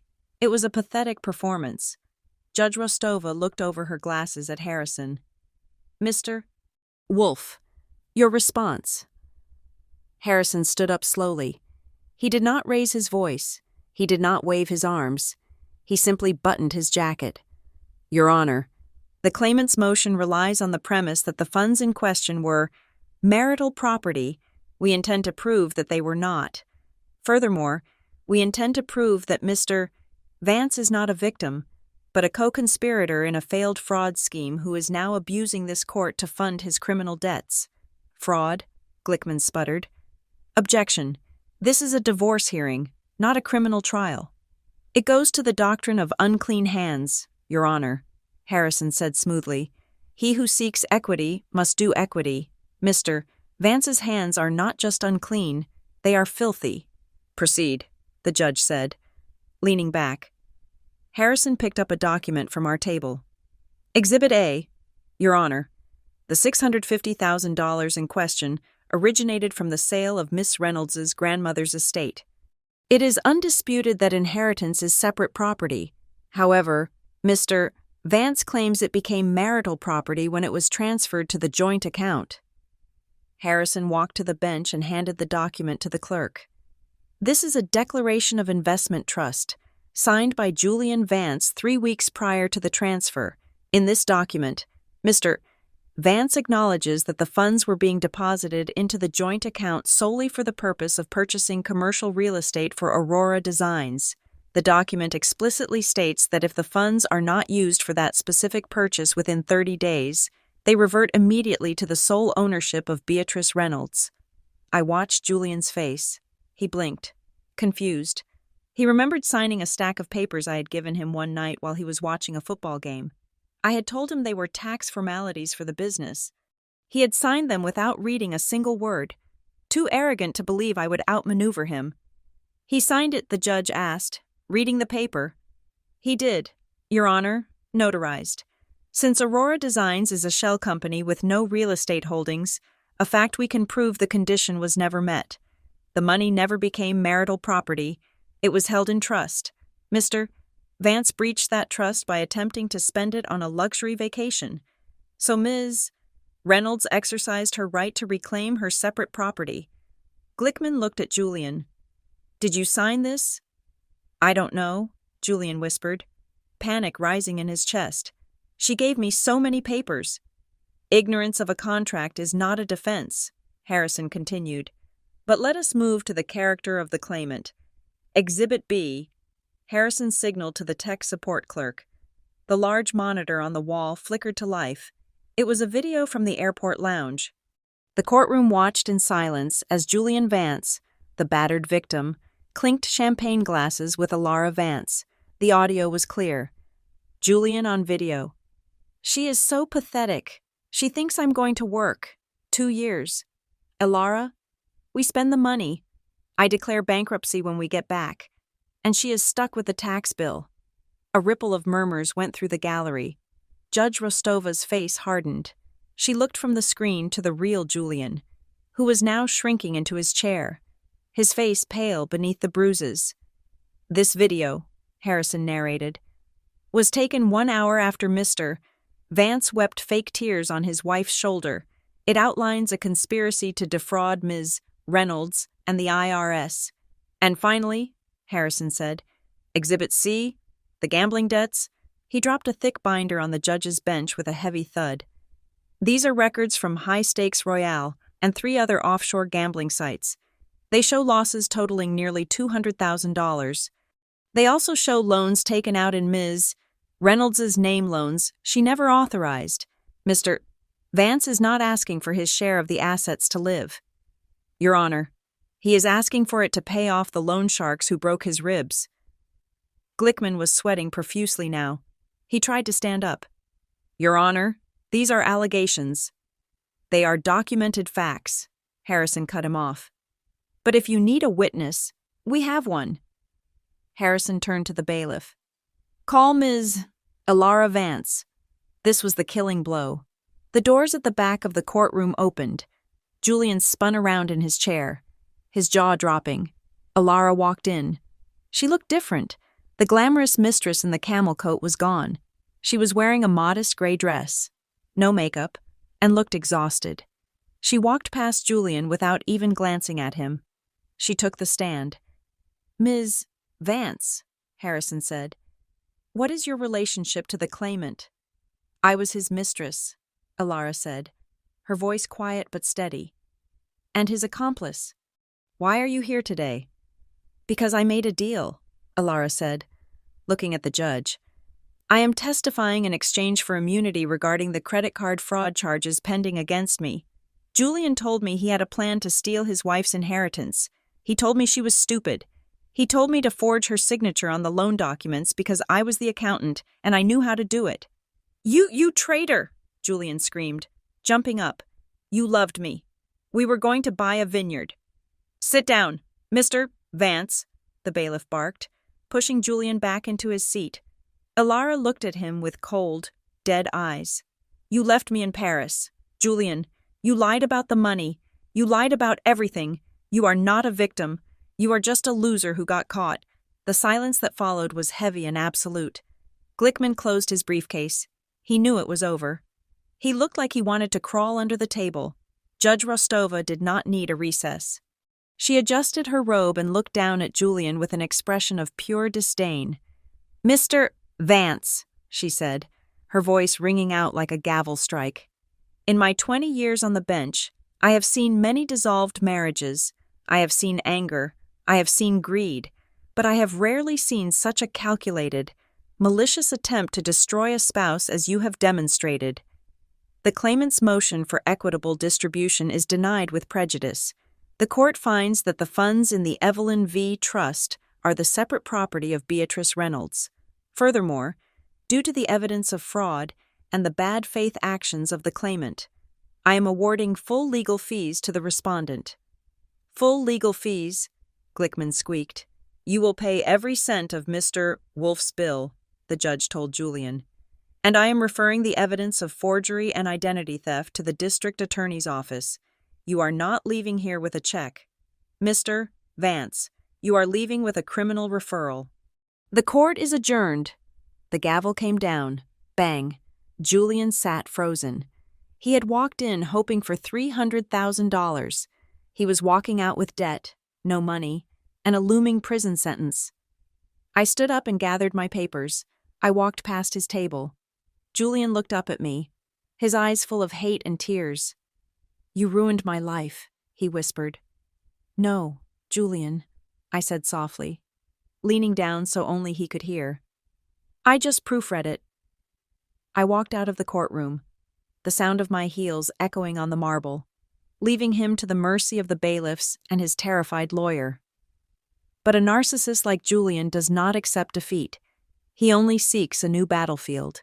3 days after the verdict, the letters started arriving at Sterling and Kono.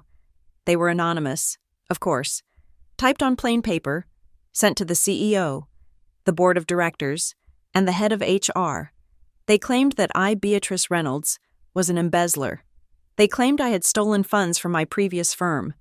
They claimed I was mentally unstable and had driven my ex-husband to suicide attempts. They were vicious, filled with lies that were just specific enough to sound plausible to strangers. I found out about them when the CEO, Mr. Sterling, called me into his office on a Monday morning. He had one of the letters on his desk. Beatrice, he said, looking concerned. We received this. I assume you know who sent it. I did not flinch. I did not cry. I did not try to hide. I walked over to the desk and picked up the letter. I read it, my expression calm. Yes, I said. My ex-husband, he lost a court case against me last week. The judge ruled that he had committed fraud and identity theft against me. This letter is his retaliation. I see, Mr. Sterling said. It is very specific about financial misconduct. It is projection, I replied. Mr. Sterling, I could try to hide this. I could ask you to shred it and promise it won't happen again. But that is what a guilty person would do. Instead, I want to control the narrative. How? I want to send a memo to the entire staff, I said, my voice firm. I want to explain exactly what is happening. I want to tell them that I am a survivor of financial abuse. I want to tell them that these letters are the desperate thrashing of an abuser who has lost his control. If we hide it, people will gossip. If we own it, it becomes a shield. Mr. Sterling looked at me for a long moment. He was a businessman, wary of scandal, but he was also a man who respected strength. "Write the memo," he said, "and call legal. We will slap him with a cease and desist so fast his head will spin." That afternoon, I sent the email, subject a personal matter regarding transparency, to all staff, from Beatrice Reynolds, Senior Project Director. "Dear team, you may hear rumors or receive anonymous communications regarding my character. I believe in transparency, so I'm addressing this directly. I recently exited a marriage involving significant financial fraud committed against me. The court ruled in my favor. The opposing party is now attempting to damage my professional reputation because he failed to destroy my personal financial security. I am not a victim. I am a woman who fought back and won. I will not let baseless slander distract me from the work we are doing here. If you receive any such communication, please forward it to legal. Thank you for your support." I hit send. 10 minutes later, my office door opened. It was not HR, it was my junior architect, a young woman named Sarah.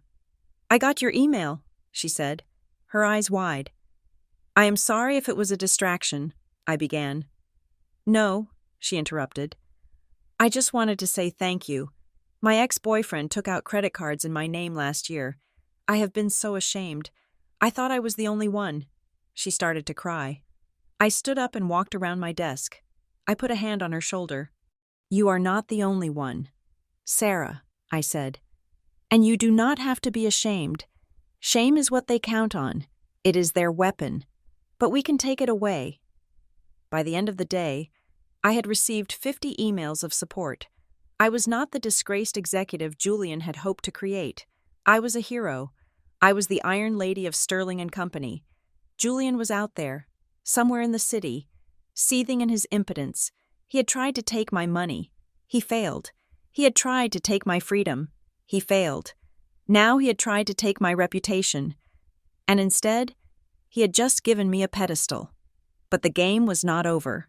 The loan sharks were still hungry, and a man with nothing left to lose is the most dangerous piece on the board. Julian was cornered, broke, and humiliated. He would not stop at letters. I knew that. I picked up my phone and called Kaylin. "He is escalating," I said when he answered. "I know," Kaylin replied. "I saw the police report about the vandalism at your old office. He is unraveling. Beatrice, I need to be ready," I said. "When he snaps, I need to be the one holding the camera." "You won't be alone," Kaylin promised. "I'll pick you up at 7. We need to discuss security protocols." 7 is fine, I said. "And Kaylin?" "Yes." "Bring your gun." I hung up. The legal war was won. The physical war was about to begin. The silence that followed the defamation attempt was not the peace of victory. It was the suffocating stillness of a predator holding its breath before the pounce. I knew Julian. I knew the architecture of his narcissism. He had lost his money, his mistress, his reputation, and his freedom was hanging by a thread. A rational man would run. A rational man would change his name and disappear into a quiet life in another state. But Julian was not rational. He was a cornered rat, and a rat that cannot escape will try to bite the throat of the giant standing over it. The first sign that the game had shifted from legal chess to physical violence came from Kaylin. We were sitting in his car outside the Sterling and Company building. It was raining again, a relentless gray downpour that turned Chicago into a blurred watercolor painting. Kaylin turned off the engine and looked at me, his expression grave. "We have a problem," he said. His voice was low, lacking its usual confident cadence. My contact in the organized crime division, the one keeping tabs on the loan sharks, picked up some chatter. A man matching Julian's description was seen in the South Side last night. He was not looking for a lawyer. He was looking for hardware. "Hardware?" I asked, though the cold knot in my stomach told me I already knew the answer. "A gun," Kaylin confirmed. "A snub-nose .38 special with the serial number filed off. He bought it from a low-level dealer for $500. That is likely the last cash he had." I stared out the window at the rain streaking the glass. Julian Vance, the man who used to faint at the sight of a needle during his annual flu shot, was now walking the streets with a loaded firearm in his pocket. He was no longer just a nuisance. He was a mortal threat. "He is coming for me," I said. It was not a question. "Yes," Kaylin said. "He is done filing motions. Beatrice, he wants a confrontation. You cannot go back to your penthouse. It is too exposed. The doormen are good, but they are not bulletproof. Where do I go?" "I have a safe house," Kaylin said. "It is an unlisted property in the suburbs. Owned by the Bureau for Witness Protection Overflow, it has reinforced doors, shatterproof glass, and a panic room. You pack a bag. Tonight." I moved into the safe house that evening. It was a nondescript brick bungalow on a quiet street, indistinguishable from its neighbors, but inside it felt like a bunker. The windows were sealed. The security system was military grade. Kaylin stayed in the guest room, his service weapon on the nightstand. I hired 2 private security contractors to patrol the perimeter in an unmarked car. For 3 days, we waited. Then, on a Tuesday night, the dam broke. My phone buzzed at 3 a.m. It was the emergency line from the Sterling and Company security desk. "Ms. Reynolds," the night guard stammered, his voice trembling. "You need to see this. I sent a photo to your phone. Do not come down here. The police are already on their way." I opened the message. The image was grainy, taken by a shaking hand, but the horror was high definition. It was my office. The glass walls of my workspace, which I had so proudly occupied just a week ago, were shattered. The shards lay on the carpet like diamonds. My desk was overturned. My awards were smashed. But it was the writing on the wall that made me stop breathing. Across the pristine white drywall, sprayed in jagged, dripping red paint that looked sickeningly like arterial spray, were the words, "You owe me this life," and below it, "Give it back or I take yours." I showed the phone to Kaylin, who had walked into the kitchen with his gun drawn the moment he heard my phone buzz. He looked at the photo, his jaw tightening. "He is escalating," Kaylin said. "He broke into a secure skyscraper to do this. He is not hiding anymore. He is hunting." The police issued a warrant for Julian's arrest immediately. Charges of breaking and entering, vandalism, and making terroristic threats were added to his growing rap sheet. But Julian had vanished. He was not using credit cards. He was not using his phone. He was a ghost in the city, fueled by rage and likely sleeping in abandoned buildings, waiting for his moment. I sat at the kitchen table in the safe house, the hum of the refrigerator the only sound in the room. I felt trapped. I hated being the prey. I needed to turn the tables. I needed to understand just how deep the rot in Julian's soul went, if he was capable of buying a gun.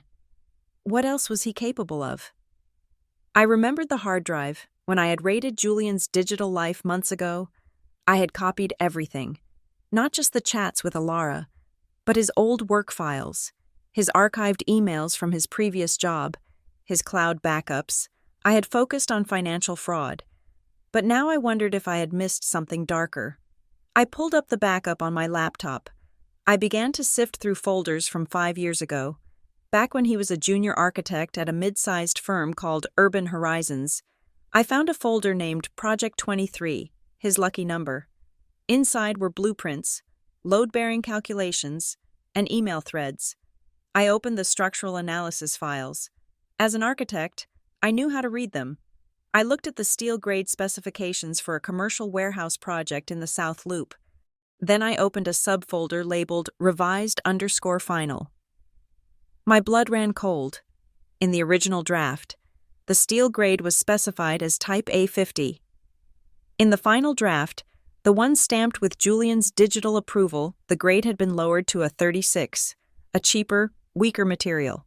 I checked the dates. 2 weeks after the change, there was an email from a contractor, Julian. "Are you sure about these load limits? The roof span is too wide for 36. Julian's reply: "Just build it. I need to come in under budget to get my bonus. It is just a storage unit. Nobody is going to die." I froze. I remembered that winter. I remembered Julian coming home pale and shaking one night, drinking half a bottle of whiskey. He had told me he had a tough day. I opened a new browser tab and searched Chicago Warehouse Collapse 2021 South Loop.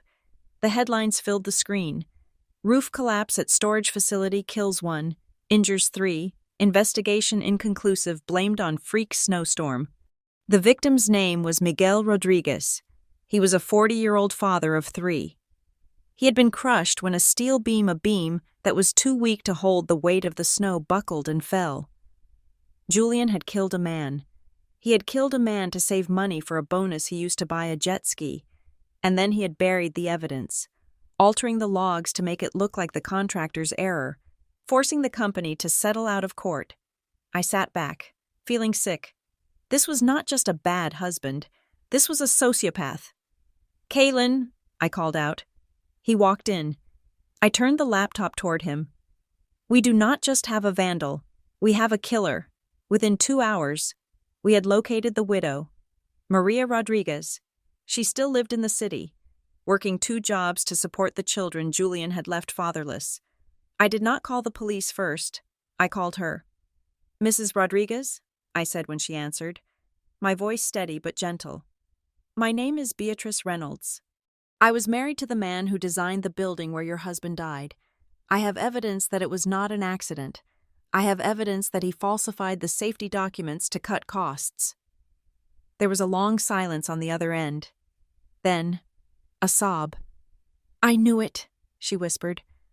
"I knew Miguel was careful. I knew it wasn't his fault." "I am sending the files to you," I said. "And I am sending them to the district attorney. Julian Vance will not just be sued. He will be charged with involuntary manslaughter." The release of this information was the nuclear option. By the next morning, the news had broken. Disgraced executive linked to fatal collapse. The police manhunt intensified. Julian's face was on every screen in Chicago. He was now wanted for manslaughter. The pressure on him was no longer just about money. It was about life in prison. Julian must have seen the news. He must have known that I was the source. I had taken his money. I had taken his reputation. And now, I had dug up the bones he thought were buried forever. He snapped completely. 2 days later, on a Friday evening, I received an email. It had no subject line, just a video attachment. I hesitated before clicking it. Kalen stood behind me, his hand on my shoulder. I pressed play. The video was filmed in a dark, dusty room. A single light bulb swung from the ceiling, casting nauseating shadows. In the center of the frame, sitting on a rusted metal table, was a small travel crate. Inside the crate was a black cat with white paws. "Jasper," I gasped, my hand flying to my mouth. Jasper was my cat, the one creature I had loved unconditionally for 10 years. When I moved to the safe house, I had placed him in a luxury boarding facility, thinking he would be safer there than with me. Julian must have tracked him. He must have broken into the kennel. The camera panned up. Julian stepped into the light. He looked monstrous. His eyes were wild, bloodshot and manic. His lip was split. He was holding the gun, the black, snub-nosed revolver, and he pointed it directly at the crate. "Hello, Beatrice," Julian rasped. His voice sounded like grinding glass. "You took everything, my money, my future, even my past. You think you can just bury me?" He cocked the hammer of the gun. Click. Jasper let out a low, frightened meow. "I have nothing left to lose," Julian hissed, leaning into the camera lens until his face was a distorted blur. "But you still have this furball. You love this cat more than you ever loved me, didn't you?" "I want my money," Julian screamed, spittle flying from his lips. "All of it. $650,000. In cash, unmarked bills. You bring it to the old textile factory on the west side, the one on Kinsey Street, alone. If I see a cop, if I see that prosecutor boyfriend of yours, I pull the trigger. If you are not here in 2 hours, I will pull the trigger." The screen went black. I sat there, staring at the dark monitor. My heart was hammering against my ribs like a trapped bird. He had Jasper. He was going to kill my cat. We can trace the IP, Kalen said immediately, pulling out his phone. We can get a SWAT team there in 20 minutes. No, I shouted, standing up and spinning around. Did you not hear him? He said if he sees a cop, he shoots. He is unstable. Kalen, he wants to kill something. If he sees a uniform, he will kill Jasper just to spite me before they take him down. Beatrice, you cannot go there, Kalen argued, grabbing my arms. He has a gun. He wants to kill you. The money is just bait. He knows you do not have $650,000 in cash lying around. This is a suicide mission. I know, I said, looking into Kalen's eyes. I know he wants to kill me. That is why I have to go.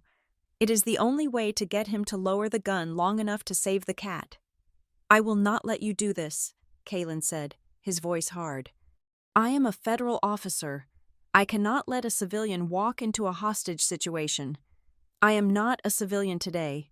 Kalen, I said, pulling away from him. I walked to the closet and grabbed a large duffel bag. I am the reason he is doing this. I created this monster. I have to be the one to put him down. I turned to him. I am going to that warehouse. You can follow me. You can set up a perimeter, but you give me 10 minutes. 10 minutes alone with him. If you breach before then, Jasper dies, and I will never forgive you. Kalen looked at me. He saw the resolve in my face. He saw the same cold steel that had drained the bank accounts and destroyed Julian's life. He knew he could not stop me. 10 minutes, Kalen said through gritted teeth. I will have snipers on the adjacent roofs. If he raises that gun at you, we take the shot. No negotiation. Deal, I said. I grabbed the duffel bag. It was heavy, but not with money. I had prepared for this possibility. I had known that a man like Julian would eventually demand a ransom. I just didn't think the hostage would be a cat. I drove Kalen's car to the bank, my personal bank. Not the joint one. I did not withdraw $650,000. I withdrew something else, something far more potent. Then I drove toward the west side. The city grew darker, the buildings more dilapidated. The textile factory loomed like a rotting skeleton against the night sky. I parked the car. I grabbed the bag. The rain soaked my hair instantly, plastering it to my skull. I looked like a warrior walking onto a battlefield. I walked toward the gaping maw of the warehouse entrance. Somewhere in the shadows, Kalen and his team were moving into position, silent and invisible. But for the next 10 minutes, I was alone. I stepped into the darkness. Julian, I screamed, my voice echoing off the rusting metal beams. I am here. I brought the bag. A laugh echoed from the upper catwalk. It was a hollow, broken sound. Come up, Beatrice, Julian called out. Come see what happens when you push a man too far. I gripped the handle of the bag tighter and began to climb the stairs. The air inside the textile factory was heavy with the scent of mildew and rusted iron. Rain hammered against the corrugated metal roof, creating a deafening rhythmic roar that masked the sound of my breathing. I gripped the handle of the black duffel bag until my knuckles turned white. It was heavy, weighing nearly 30 pounds, but the burden felt necessary. It was the physical manifestation of the burden I had carried for 5 years, and tonight I was going to put it down forever. I reached the top of the metal staircase. The catwalk stretched out before me, suspended over a cavernous main floor filled with the skeletal remains of weaving looms. The only light came from a portable construction lamp Julian had set up in the center of the platform. It cast long, distorted shadows that danced against the peeling paint of the walls. Stop right there. Julian's voice tore through the gloom. I froze. He was standing about 20 feet away, partially obscured by a steel pillar. The travel crate containing Jasper was at his feet. My cat was crouched in the corner of the box, his eyes wide and reflecting the harsh light, ears flattened against his skull in terror. I am here, Julian, I shouted, my voice steady despite the adrenaline flooding my veins. I am alone, just like you asked. Julian stepped out from behind the pillar. The sight of him made my stomach turn. He was unrecognizable. The handsome, polished man I had married was gone. In his place stood a creature of filth and desperation. His clothes were torn and stained with mud. His hair was matted. His face was gaunt, covered in a patchy beard, and his eyes were wild, darting around the room as if he expected ghosts to materialize from the darkness. In his right hand, shaking violently, was the snub-nose revolver. "Open your coat," he commanded, leveling the gun at my chest. "Show me you are not wearing a wire. Show me you are not packing." I slowly unbuttoned my trench coat and held it open. Underneath, I wore a simple black sweater and jeans. I turned a slow circle, my hands raised. "No wire," I said. "No weapon, just the bag." "Kick it over," Julian spat. He took a step closer, the gun never wavering from my center mass. "I want to see it. $650,000. That is the price, isn't it? That is what you stole from me." "I did not steal it," I corrected him, lowering the bag to the metal grating of the catwalk. "I reclaimed it, but we are past semantics, aren't we?" "Shut up," he screamed. The sound cracked, echoing painfully in the vast space. "You always think you are smarter than everyone else. You think you can judge me. You destroyed me. I am a fugitive because of you. I am sleeping in the gutters because of you. You are a fugitive because you killed Miguel Rodriguez," I said, my voice cutting through his hysteria like a scalpel. "And you are broke because you are a gambler. I just turned on the lights. Julian, you are the one who could not stand what he saw in the mirror." "Shut up." He fired a shot into the ceiling. Bang! The explosion was deafening. Dust rained down from the rafters. Jasper yowled in the crate, scrabbling against the plastic door. My heart hammered, but I did not flinch. I knew Kaylin and the SWAT team were outside. They would have heard the shot. They would be moving into breach positions now. But they had orders to hold. They trusted me. I needed them to trust me for just 5 more minutes.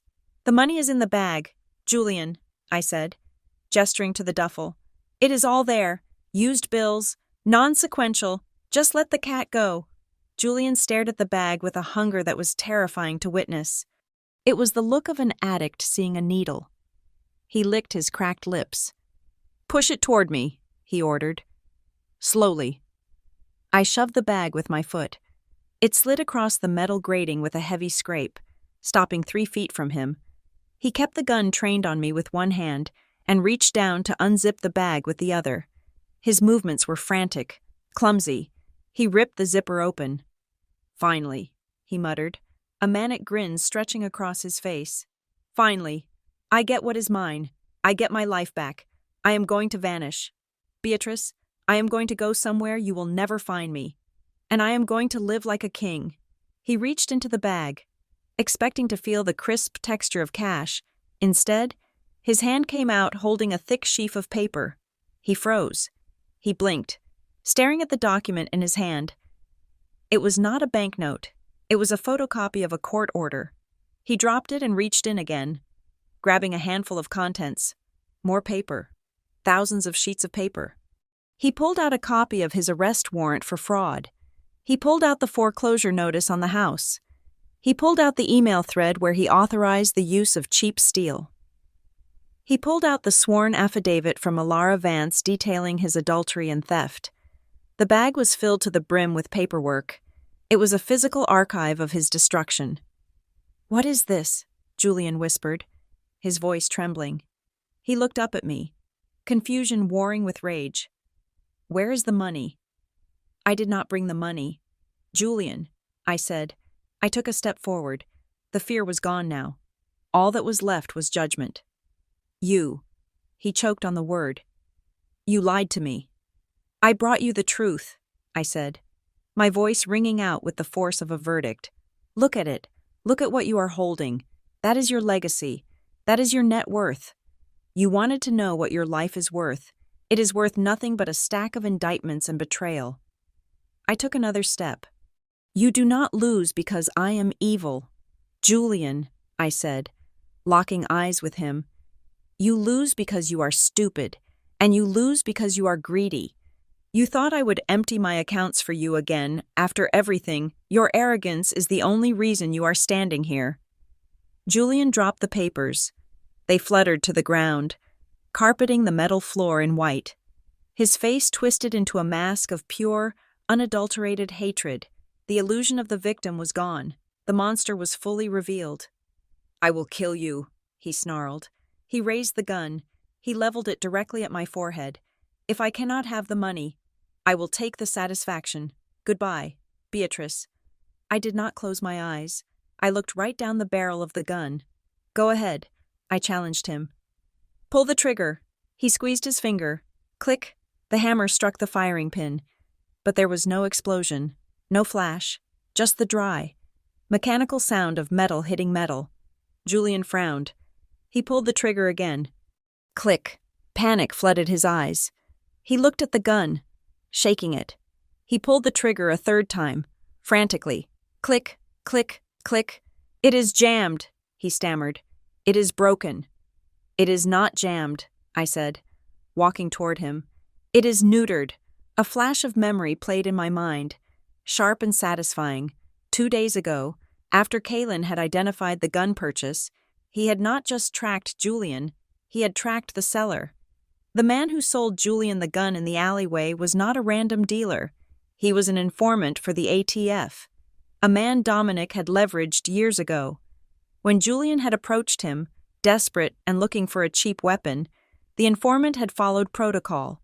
He had sold Julian a revolver with the firing pin filed down by 2 millimeters. It looked functional. It sounded functional.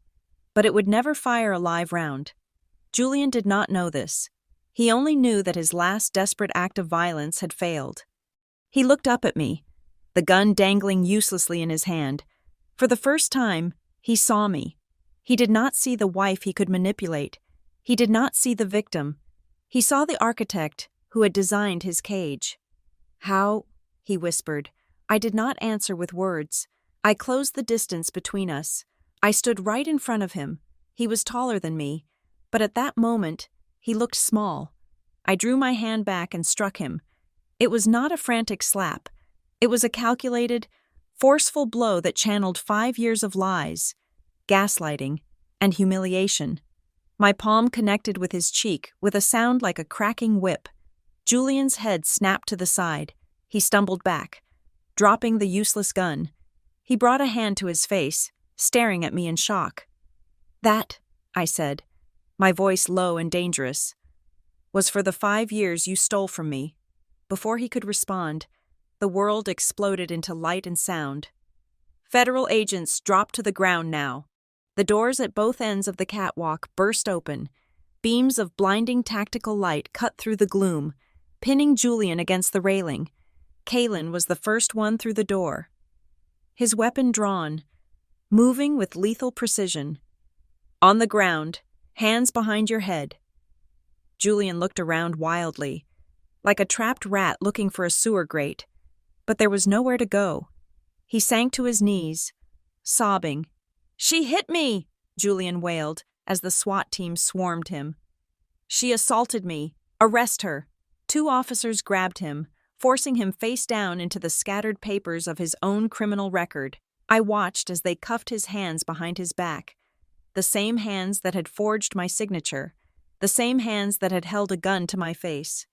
"Julian Vance," Kaylin's voice boomed as he stood over him, "you are under arrest for kidnapping, extortion, attempted murder, and involuntary manslaughter. You have the right to remain silent. I suggest you start using it." I turned away from him. I did not want to see him anymore. He was no longer my problem. He was the state's problem. I walked over to the travel crate. I knelt down, ignoring the chaos of the arrest behind me. I unlatched the plastic door. "Jasper," I whispered, "it is okay. Mama is here." The black cat crept out, shivering. He looked up at me, let out a soft meow, and butted his head against my hand. I scooped him up, burying my face in his fur. He smelled of dust and fear, but he was alive. I stood up, holding Jasper tight against my chest. Kaylin walked over to me. He holstered his weapon. He looked at Julian being dragged away, screaming obscenities, and then he looked at me. "Are you hurt?" he asked. "No," I said. I looked at my hand. The one that had slapped Julian. It was stinging, red and throbbing. I feel clean. The gun, Kalen said, shaking his head. That was the craziest risk I've ever seen anyone take. What if the informant lied? What if Julian had found another bullet? I calculated the odds, I said, looking at the door where the rain was still falling. Julian is cheap. He bought the cheapest gun from the cheapest source. He never checks the details. He never reads the fine print. I bet my life on his incompetence. It was a safe bet. Kalen looked at me with a mixture of awe and terror. Remind me never to get on your bad side. Beatrice, you are on my good side, I said. Let's go. My cat hates this place. I walked toward the exit. I passed the pile of papers on the floor, the warrants, the lawsuits, the evidence. One of the officers accidentally kicked a sheet as he walked by. It fluttered up and landed on the wet grating. It was the divorce decree. I stepped over it. I walked out of the warehouse and into the cool night air. The rain had stopped. The flashing red and blue lights of the police cruisers illuminated the wet pavement, but beyond them, the city skyline glowed with a steady, golden light. Behind me, the metal doors of the factory slammed shut, sealing the past inside. I did not look back. I had a cat to feed, a skyscraper to build, and for the first time in forever, a life that belonged entirely to me. The wheels of justice grind slowly, but when they finally crush you, they grind you into dust. 6 months had passed since the night at the warehouse. The Chicago winter had finally retreated, surrendering to a tentative, blooming spring. The ice on the lake had melted, and the gray skies had turned a piercing, hopeful blue. It was the kind of season that promised new beginnings. But before I could step into mine, I had to close the book on the old one. The criminal trial of Julian Vance was the headline of the year. It was not just a story about a bad marriage. It was a saga of financial ruin, identity theft, and the negligent death of a father, Miguel Rodriguez. The public was captivated. They lined up outside the courthouse like it was a Broadway premiere, but I was not there for the audience. I was there for the burial. I walked into the courtroom wearing white. It was a deliberate choice. For 5 years, I had worn the muted colors Julian preferred: grays, beiges, soft pastels that allowed him to shine while I faded into the background. Today, in a sharp, tailored white suit, I looked like the light that exposes the cracks in the dark. I sat in the front row, directly behind the prosecutor's table. I wanted him to see me. I wanted him to see that while he had aged 10 years in 6 months of confinement, I had never looked more alive. Julian was led in by 2 bailiffs. The transformation was absolute. The arrogant executive who had sipped champagne at JFK Airport was gone. In his place was a man in an orange jumpsuit that hung loosely on his frame. His hair, once perfectly coiffed, was thinning and gray. He walked with a shuffle, the chains around his ankles clanking a mournful rhythm. He scanned the room, his eyes darting nervously until they landed on me. He did not sneer. He did not glare. He flinched. The trial lasted 3 weeks. It was a parade of his failures.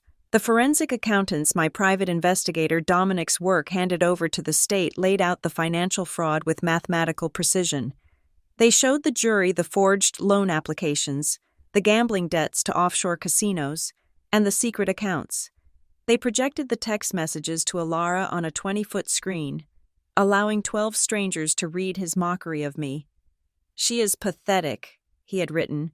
The jury did not look at me with pity. They looked at him with disgust. Then came the manslaughter charge. Mrs. Rodriguez sat on the other side of the aisle, weeping quietly as the prosecution displayed the altered blueprints. They showed the timestamp of the file change. They showed the email where Julian dismissed the safety concerns to secure his bonus. It was cold, hard proof that he valued a jet ski more than a human life. When it was Julian's turn to speak, his lawyer, a public defender who looked exhausted by his client's delusions, advised him against it. But Julian, ever the narcissist, insisted on taking the stand. He believed he could charm the jury. He believed he could explain it all away. It was a disaster. I was under pressure, Julian whined into the microphone, his voice thin and reedy. The industry is competitive, everyone cuts corners, and the money I was going to pay it back. My wife, she entrapped me. She is the one who set me up. She is vindictive. The prosecutor, a steely woman named Ms. Cheng, tore him apart. Mr. Vance? She asked, adjusting her glasses. Did your wife force you to forge her signature? Well, no, but. Did your wife force you to lower the steel grade specifications on the warehouse project? It was a budget decision. Did your wife force you to hold a gun to her head and threaten to kill her cat? The gun wasn't loaded, Julian shouted, desperate to win a point. She knew it wasn't loaded. She tricked me. So you admit you pulled the trigger? Ms. Cheng asked quietly. Julian froze. He realized, too late, that he had just confessed to attempted murder on the record. He slumped in the chair, defeated by his own mouth. The verdict came down on a Tuesday morning. All rise, the bailiff bellowed. Judge Harrison, a different judge from the divorce proceedings but equally stern, took the bench. He looked at the jury foreman. Has the jury reached a verdict? We have, Your Honor. I held my breath. Not out of fear, but out of anticipation. On the count of wire fraud, we find the defendant, Julian Vance, guilty. On the count of aggravated identity theft, guilty. On the count of extortion, guilty. On the count of attempted murder, guilty. On the count of involuntary manslaughter, guilty. The word guilty rang out 5 times. Like the tolling of a funeral bell, Julian did not react. He just stared at the table, his hands trembling. The sentencing was immediate. The judge had no patience left for Julian. Mr. Vance, the judge said, peering down from the bench, you have displayed a level of greed and callousness that is truly breathtaking. You defrauded your wife, you abandoned your family, and your negligence cost a man his life. You have shown 0 remorse, only self-pity. It is the judgment of this court that you be sentenced to 25 years in a federal correctional facility, without the possibility of parole. 25 years. A gasp went through the courtroom. Julian's head snapped up. He looked as if he had been physically struck. He opened his mouth to speak, to protest, but no sound came out. His legs gave way, and he collapsed back into his chair. Caught by the bailiff, it was over. As the courtroom began to empty, I did not leave. I signaled to his public defender. I had requested a final meeting. I needed 5 minutes, not for him, but for me. They allowed it. I met him in the holding cell adjacent to the courtroom. Separated by a heavy steel table and 2 guards, Julian sat with his head in his hands. When I entered, he looked up. His eyes were red, rimmed with the exhaustion of a man who sees his own grave. Are you happy? He whispered. You got what you wanted. I am buried. I did not want to bury you. Julian, I said, sitting down opposite him. My voice was calm, devoid of the anger that had fueled me for months. I just wanted you to stop digging. He let out a bitter, jagged laugh. 25 years. I will be 60 when I get out. If I get out, my life is gone. He looked at me, and for a fleeting second, the old Julian flickered behind his eyes the manipulator, the charmer. The money, he said.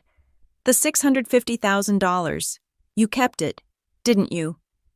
You are sitting on a fortune while I rot in a cell. You are just as greedy as I am. Beatrice, you just played the game better. I smiled. It was a genuine smile, soft and pitiful. That is where you are wrong, I said. I did not keep the money, he frowned. What, don't lie to me. You transferred it to the Evelyn V. Trust. I saw the documents. I did, I nodded. And do you know what the Evelyn V. Trust does? Julian. He stared at me, silent. It is a non-profit organization. I revealed, leaning forward. I named it the Phoenix Fund. It provides top-tier legal defense and financial aid for women who have been victims of financial fraud in their marriages. It pays for forensic accountants, It pays for divorce lawyers. It pays for therapy. I watched the realization wash over him. I gave it all away, Julian, I said, twisting the knife. Every single cent of the $650,000. I used your greed to create a safety net for your victims, the money you stole. It is currently paying for Mrs. Rodriguez's children to go to college, and it is paying for 3 other women to escape men exactly like you. Did you give it away? He stammered. The concept was alien to him.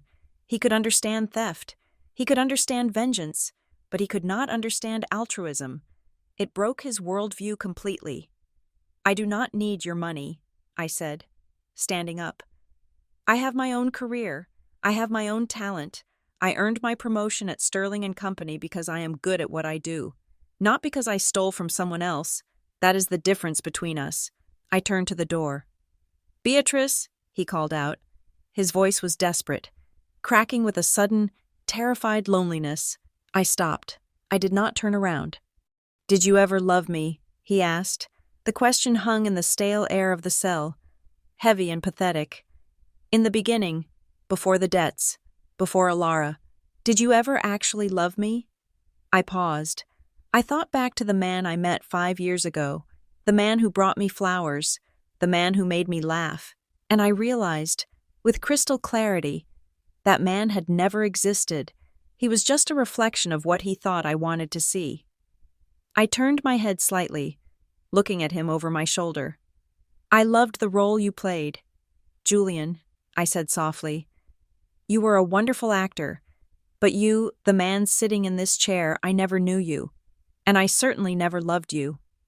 I signaled the guard. The steel door buzzed open. Goodbye, Julian. I walked out, behind me. I heard a sound that I will remember for the rest of my life, the sound of a grown man sobbing, a raw, broken sound of total defeat. He was not crying for me. He was crying because he finally understood that he was nothing. I stepped out of the courthouse and into the sunlight. The air was fresh, smelling of wet earth and city rain. The reporters were still there, shouting questions, their cameras clicking like a swarm of cicadas. Ms. Reynolds, Ms. Reynolds, how do you feel about the verdict? Ms. Reynolds, is it true you donated the money? I ignored them. I put on my sunglasses and walked down the wide marble steps. At the bottom of the stairs, leaning against a black sedan, was Kalen. He was not wearing his prosecutor's suit today. He was wearing jeans and a leather jacket. He looked less like a symbol of the law and more like a man who was just present. He was not there to save me. I had saved myself. He was there to walk beside me. He pushed off the car as I approached. He did not ask how it went. He knew. Is it done? He asked. It is done, I said. Hungry. Starving, I admitted. I haven't eaten since yesterday. I know a place, he said, opening the car door for me. Quiet. No cameras, and they serve the best wine in the city. I paused before getting in. I reached into my pocket and pulled out my phone. I opened my contacts list. I scrolled down to Julian. My thumb hovered over the name for a fraction of a second. Then, I pressed delete. Contact deleted. It was a small digital action, but it felt like cutting the final anchor. I was drifting, but not aimlessly. I was sailing. I opened a new message and typed in my mother's number. She had been waiting by the phone in Savannah all morning. I typed 2 sentences. I won, and I'm coming home. I hit send. I watched the progress bar swoosh across the screen. Delivered. I looked up at the sky one last time. The clouds were moving fast, pushed by a strong wind coming off the lake. The winter was gone. The cold was gone. I got into the car. Kalen closed the door, sealing out the noise of the city. He got into the driver's seat and looked at me. Where to first? He asked. I smiled. And this time, it was not a performance. It was not a mask. It was just me. Forward, I said. Just drive forward. The engine roared to life. We pulled away from the curb, leaving the courthouse, the cameras, and the ruin of Julian Vance in the rearview mirror. I did not look back. There was nothing behind me but ghosts. and I was done being haunted. The screen fades to black. Thank you so much for listening to this story. It was a long journey for Beatrice, but she finally found her justice. I would love to hear from you. Please comment below and tell me where you are listening from. Are you in the US, Vietnam, or somewhere else entirely? Let's chat in the comments section. If you enjoyed Beatrice's savage revenge, please make sure to subscribe to the channel Scarlet Revenge Stories. Hit that like button and smash the hype button to help this story reach more people who need to see that sometimes.